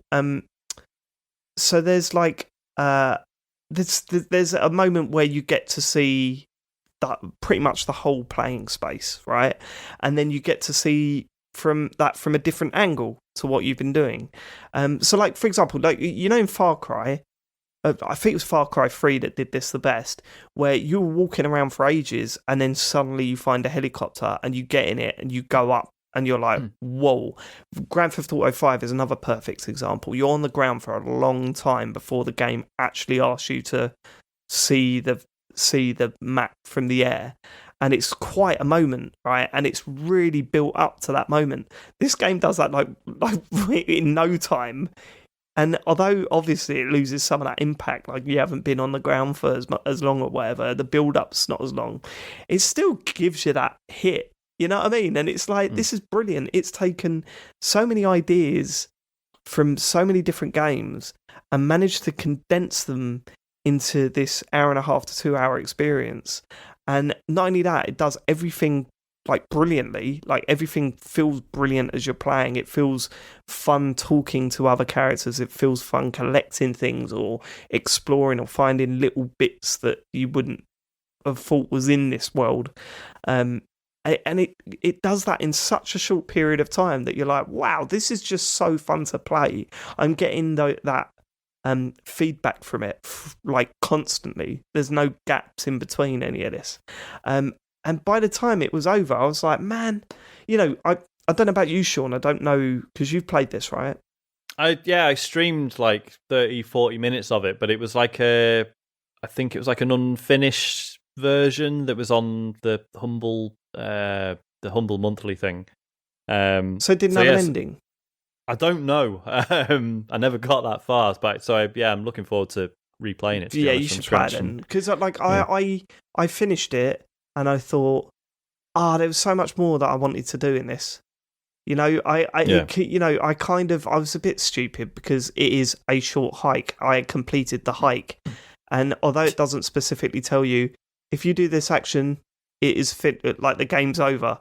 And I did the action and it come up the end and I was like, oh, fuck. Like, there was so many characters that I wanted to finish off what they were asking me to do. And I never actually did that. But I think all three of you, if you played this, would love it. James, you'd adore it. Matt, I think you'd really like it as well. You'd get a lot out of it. It's got so much charm. It looks lovely as well. Yeah, it's weird. Great. I mean, it looks horrific and also amazing because it's so pixelated. All low res, isn't it? Yeah, it's all really low res, but obviously it's 3D, so it's kind of like, how's that work? And then the draw distance just turns into outlines of things. So there's these weird moments where you get binoculars and you can look around the island, but you can only really look at things that's quite close. Anything in the distance is like a single outline of the map and stuff. But it still looks oddly charming. I'm watching like this trailer now on the Epic Games Store. It sort of reminds me of like early 3D games. It looks like a Saturn game in some regard. Absolutely. Like Knights, actually, there's some elements we've seen, like the little thing flying around. Yeah, and it's superbly written. The writing in it is absolutely wonderful. It feels great to play. Like, as I said, you get to a point. The reason why I bring up Breath of the Wild is because it has got that climbing stuff where you collect feathers, and the more feathers you got, the higher you can climb. And then suddenly you realise that there's loads of areas that you could get to that you weren't before, and it gates off certain areas and tells you what those gates are. But everything at the bottom of the mountain is just free for you to explore. There's definitely like a sign to say, hey, if you want to progress, if you're kind of done with the game, then go up there. Here's how many items you need to go up there. I stupidly thought, I can do that stuff. Let me do this bit, and then I'll do that other stuff. And it just come up the end. I was like, fuck. But other than that, really, really glad I played it. And another thing with this bundle, because there are thousands of games on it, and itch.io is horrific at controlling the games you've bought in this bundle. If you've played one, dear listener, and you think that I should check it out, then I'm well up for playing more games like this, shorter little experiences that I could just sit back and go through. I really, really enjoyed it. It's a good game. Cool. All right, should we do do messages or whatever we're calling this Oh now? my god, we've got loads, and we can only do a few of them, can't we? We can only do a few of them. We can yes. only do a few of them. Shouldn't have spoken for so long. Fucking hell, Sean. Went No, on it's just- on and on and on. Sorry, God, that was a bit harsh. I was only mucking about. That's all right. Questions? Yeah, if you want to send us a question. Sorry, I'm really tired. If you want to send us a question or just contact us or whatever, go to tcgs.co/dear TCGS. Don't go on the website and use the old contact form, which everyone seems to have done this week. It's really weird. For You're on ages, the no one wind-up. really used it. And now that we've got a new one, everyone suddenly started using the old one. Miriam Mendieta. Dear members of the corporate entity known as TCGS Co., only the 4 main ones of UK podcasting can verbally spar with such panache. Excellent work on last week's episode. I should have cut that. It sounds really self-aggrandising reading that out. But thank you, Maria. I like We'll it. lose that in the edit. During one of these duels, James mentioned a concern for the amount of energy consumed by the Xbox One. My ears perked up because I share this worry as a former resident of a city subject to time-of-use electricity pricing, which is what made Nintendo's energy-efficient Wii U so personally appealing at launch. With the economic state of the world and its dwindling resources, why is the carbon footprint of consoles not a top marketing bullet point? Keep up with the fantastic output. I mean, I think the short answer is because the carbon footprint of them all is fucking horrific, right? Is it? I would have thought I thought they were really good at power management now. Oh, maybe they're better now. I remember seeing an article basically saying that like running a PS3 for a year costs about 100 quid in electricity if you're not careful. Maybe they're better now. But then they all do loads of shit on standby now, don't they? As well. But I hear that is very low. Is It's it? like Okay. there was always that argument about should you turn your TV off like completely. Oh, yeah, And the that does answer was matter, like yeah. it is so minimal these days that you really don't need to worry about it. Yeah. Like, but I could Jill be keeps turning the wrong. microwave off, like turn it off, and I'm like, don't do that because it doesn't take more electricity to keep turning it on and off and on That and off. can't Like, be true, keep can it? I've Well, no, wondered like- this because this is certainly what we always It used to can be get true, told. yeah. Same with like TVs, but yeah, in hindsight, I was a bit like, is that people thinking that they're like engines, which need like a proper push to get them going? Yeah, but again, that turned out to be bollocks as well, didn't it? Because Oh, did it? But this is but that's I why you feel have similar on-off to, like- engines are considered more. Of course, yeah. But it's like when I see people on engines. like public transport, not recently, obviously, because lockdown. But like you see people on trains and they're on their phone, they're closing every app on their iPhone. You don't have to do that. Like it uses more power to like reopen the app once you've closed it. Then it's just keeping it in the it's background. reloading things from scratch rather than just. So that's a PSA to everyone. You notice Stop that? pissing that off. You know those on-off engines that you get, right? Yeah. I don't know Yes. if you've got them yet, but London buses have them now, and I'm still not used to them because No, I you'll be can sitting imagine. there and it will stop at a bus, like a bus stop, and then the engine will go off, and you instantly think, "Oh, for fuck's sake, I'm going to be here for a while now," and then it starts up again straight away, and you're like, "Oh yeah." But I've been on loads of those buses. I'm still not used to it. Yeah, Dave. I know Leeds is like 250 miles away, but we do have that technology up in Leeds. Yep. Yeah, But it's just- hard to just tell, let you know. mate. We've got, You haven't even got a pizza go-go. What the hell? What the hell? I mean, but we do have electricity. All right. Yeah, just about. Unless the weather's bad, and then it's touch and go. There was a thing. I was going back years now, but was it Greenpeace did like basically sort of vetted a load of game console manufacturers, and I seem to remember that Nintendo are like the fucking worst in terms of manufacturing processes and sourcing materials and stuff. In terms of energy consumption, they're not, because I just had a look at the charts for this, for like which are the worst offenders, and the Switch is the lowest. I can in imagine, terms of watts. It's like 10 to 18 watts. The highest is the Xbox One X, which can go from 65 to 180. And Is that high, the though? Wii U It's was the also world's most powerful console, mate. Yeah. it In is what it standby is, you know what I mode. mean? Is that high then? Like, because I know it sounds like, but is that high? I mean, is that high compared with the PC? Because that's what I'd be wondering. Like, what's the comparison there? Good point. I mean, Or a kettle. I mean, you're the one looking at the charts, lid. A Breville. Well, I've got. It's also got It's got PS4 like energy use. Like when it's in standby, it uses 10 watts, which is like the same as the Switch does when it's being used. So it's like not. It's not a tiny amount. Is what it One is. of them's got games coming out for it, and the other one's just a Good paperweight. point. That is a One good of them's point. got graphics, and the other one hasn't.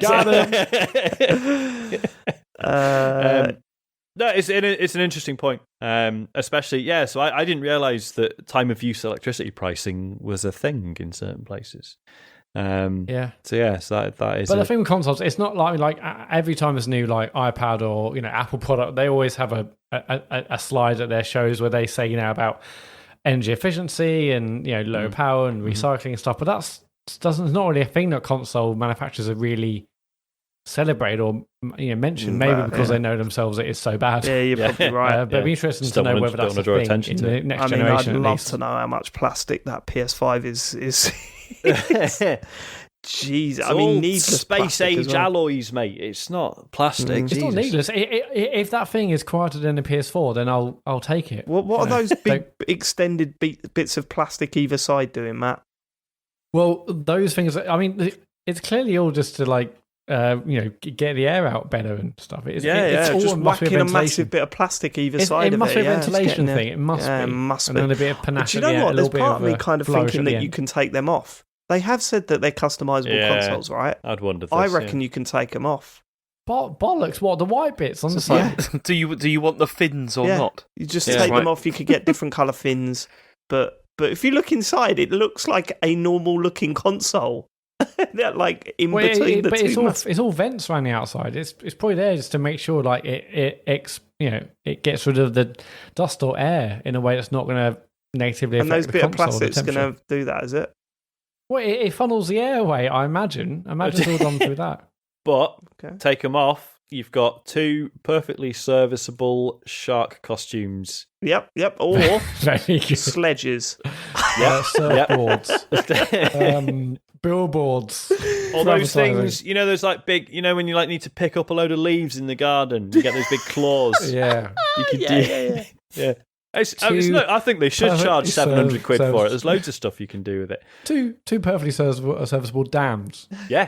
A nice absolutely. Dam. just put it in your mouth. It's just turn up a party. One lovely I'm a beak. duck. Yeah. or I'm 2 sharks. Who knows? Or 2 dragons. God, can't wait to go to parties again. I'm just watching. God. Lindy says, Dear TCGS, when I was younger, I completed the Lion King sticker album. To date, this is one of my greatest accomplishments. I also nearly completed the Little Mermaid too. I was 1 sticker away. The sticker I coveted was one half of a double sticker image of Ariel and Prince Eric on the Blue Lagoon. That is a killer, isn't it? Pain in the arse. Yeah. It says, what's your first almost notable thing you collected to completion? I think before we get on to the answer, if anyone listening has the other half of that Ariel and Prince Eric, can we get the number? Send it in. Can we get the number? Okay, well, if anyone's got both halves, just send them in because we will get this album finished. Yeah, absolutely.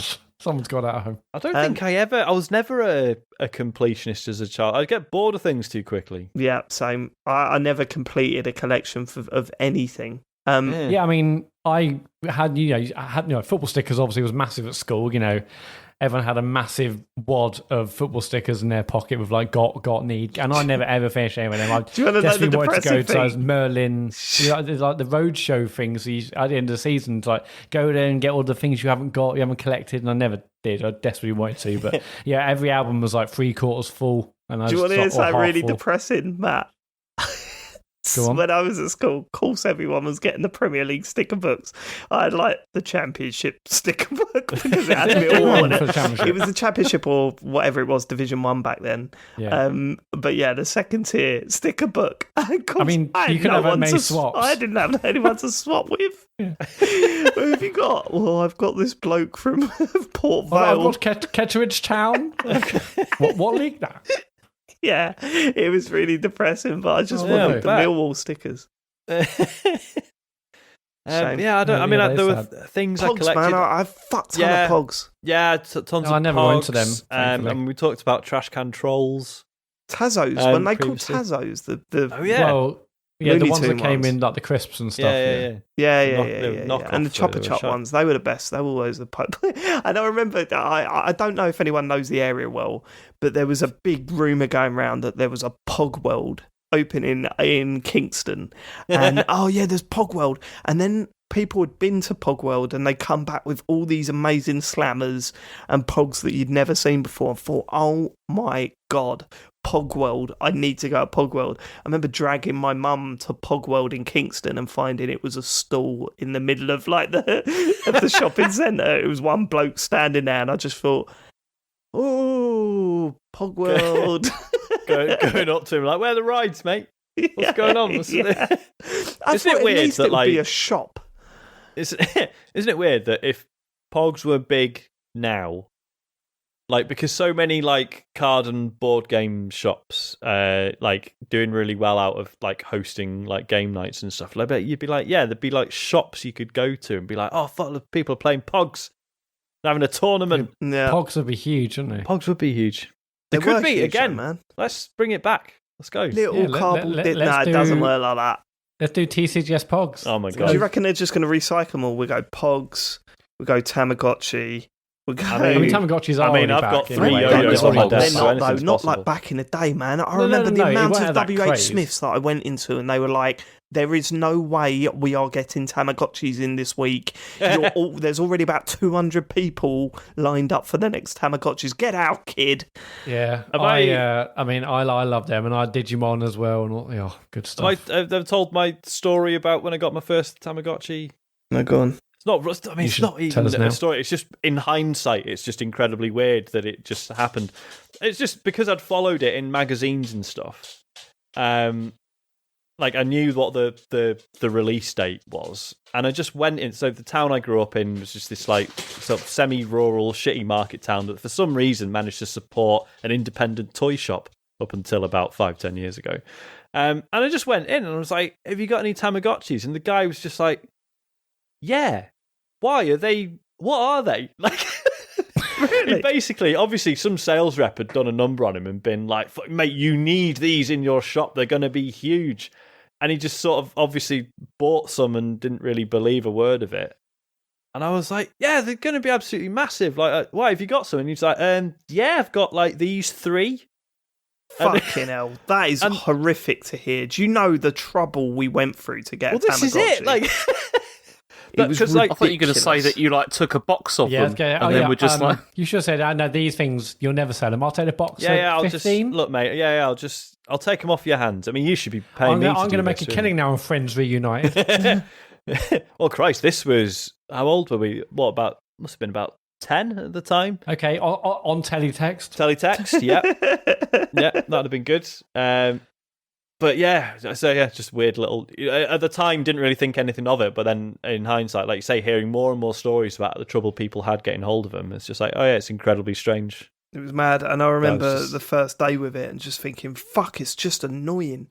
Like you had to wake up at like 2:00 in the morning because beep beep beep beep beep. Oh, it's hungry. This was like the first day. I mean, they got it bang on, didn't they? Like it was really annoying for the first like day or so because you had to constantly feed it and stuff, and then it chilled out a bit and it was all right.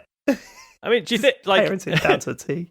Do you wonder if Tamagotchis are like single-handedly responsible for the way like a lot of like app design works now? Like they just open the floodgates to like, oh, people are absolutely fine with just being fucking harassed at all times. Yeah, they were the first notifications, aren't they? Yeah. Like, did you have a Tamagotchi, James? I mean, you would have been about 23 when these come out, but what? Well, that is the thing. I was too old, really, by the time these came out. Yeah. Like, as in, I can't remember how old I was, but I was definitely We're putting like late 30s. Yeah, yeah. I mean, most of the people I knew that had them were tiny children. So yeah, I didn't. James was too busy having sex. Yes, too busy. I don't believe that either. Yeah, I mean, the only thing I don't even collect much. I guess, I mean, I've got a collection of Picasso originals, but that's well, who doesn't? About it. You know? Yeah, I mean, you can get them on eBay. God, sorry, God. You're right, Dave. That's got to be worth like 200 quid. That it's really tired, and James checked out about half hour ago. Half an hour into the show. Let's just do a couple of short ones. Sorry to everyone who sent questions in, but then after you did it, say sorry to everyone who's listening. Sorry to everyone who's listening, and just to you guys and to my family. MD Krabuffs says, "What's one thing that can instantly make your day better?" Nice weather Rain. outside. I was going to say hell. rain. Jesus Christ, James. Why? What? Because, look, for fuck's sake, I like rain. What is wrong with That's that? weird. I like it when it rains. Rain no, literally- I The mean, thing I is, can the thing is, appreciate- James, like, I can appreciate Exactly. good rain. That's the why I human like brain it. is physically hardwired to be happy when it sees sunlight. Yours might be, but mine isn't. I like it when it rains. Such a goth. Secret This is goth. like when I was working in catering and I got into an argument with one of the chefs because he insisted that having a wank like woke him up and made him really alert. And I was like, no, that's not what happens. Like, there's It's the actually opposite, a chemical reaction in your brain that puts you to sleep. Yep. It's called. It's funny you say that, Sean, because it is arguably like, oh, is it sunshine or is it a wank? I mean, I went for sunshine. I didn't want to bring this pod down anymore. Who said this to you, Sean? It's a chef I used to work with. How do you get into a conversation like that with someone you work with? Like, Mate, have you ever worked in a that's- kitchen? It's fucking horrendous. I'll tell you what, I won't be eating from that kitchen now. Know what's going on for him to wake himself up. Jesus. Yeah, but it was the finest seaman soup in the country. Mine's a Millwall win. Instantly makes me happy. A Millwall win. And That's do the you- truth. Yeah, Does it I mean, like? a pass win can depress That's why I you. got, Is it- that's why I got the ump for so like 90% of my life. I was going to say, is it depressing when they lose? Is it? Yes, Sometimes. If they got it's really bad if it's the early kickoff on Saturday. You're like, that's it. That's Yeah, I mean, Why? sometimes. I mean, there are games where you just kind of like, oh, whatever, we were shit or whatever. You know, there's sometimes that you don't really give a shit, but then there are some where you're just like, yeah, it completely destroys your day. It's awful. No, because that That changes with age, though. The older you get, the less you give a shit because you're so used to it. Yeah. No, just since I'm doing conversations I had with people I used to work with, there was a guy, he's a massive Man United supporter, and I can't remember. I think it was. Was he from London? Is he? I think it was like Derby Day or something, and he was like well excited. He got tickets, and he's like booked the weekend off work. He's like, oh, I can't wait. It's going to be amazing. We're going to have going to go to the match. Going to have like night out in Manchester afterwards. Blah, blah, blah. It's going to be incredible. And then saw him on the Monday, and I was like, oh, it's your weekend, and he was just like, I don't want to talk about it. Yeah. And I was Yeah, like, I've been oh, there. and he was like, well, we didn't win. I was like, oh, okay. Is that like? I understand that's upsetting, but like, what has that like ruined your weekend? And he was like, yeah, I should have just been in work. It was a fucking waste of time. And I was like, Yep. wow, Yeah. football's ace. Don't talk to me. Yeah, it's an awful feeling. Shame. Goodbye.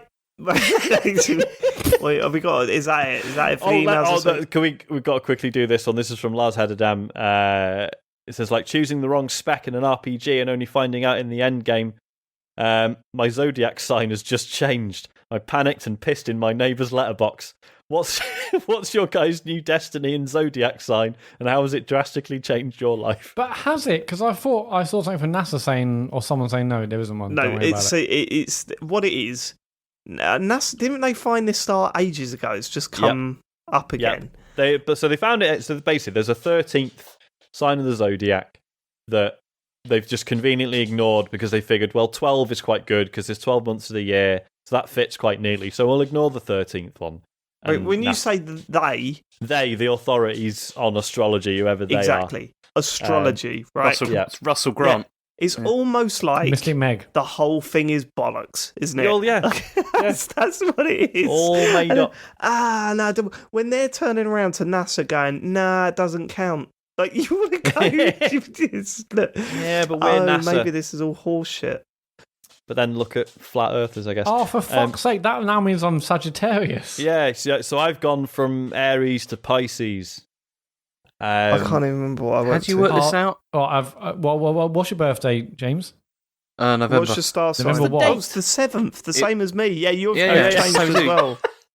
I was a Scorpio, so I don't know So what now I'm you're now. Libra. Oh, okay. What does that It mean? means that you're Absolutely another nothing. generic statement from someone in Yeah. a newspaper. Okay. See, I need It to. now means you're a night owl and you love late podcasting. I mean, I'm jealous of all the people who are now born between November 29th and December 17th because at least they're part of the new one. I mean, That's I've true. got FOMO now. exciting. I kind of wish I might change your birthday.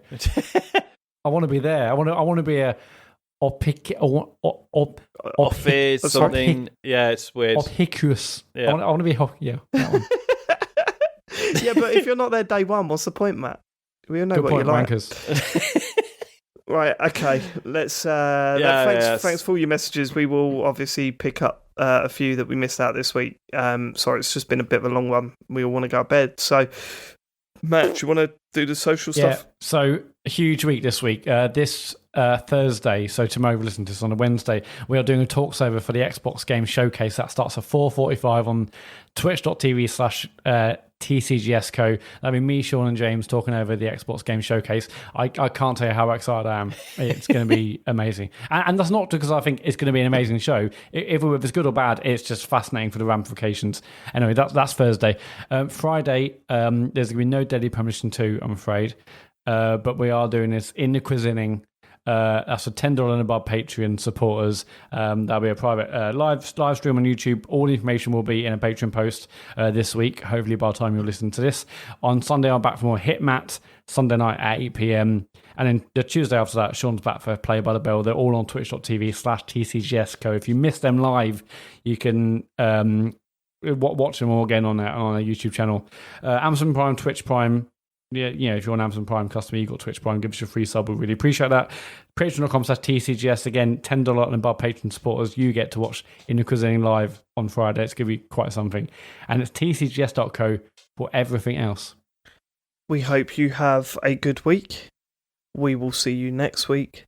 Thank you so much for living it. Goodbye. Bye. Goodbye. Goodbye.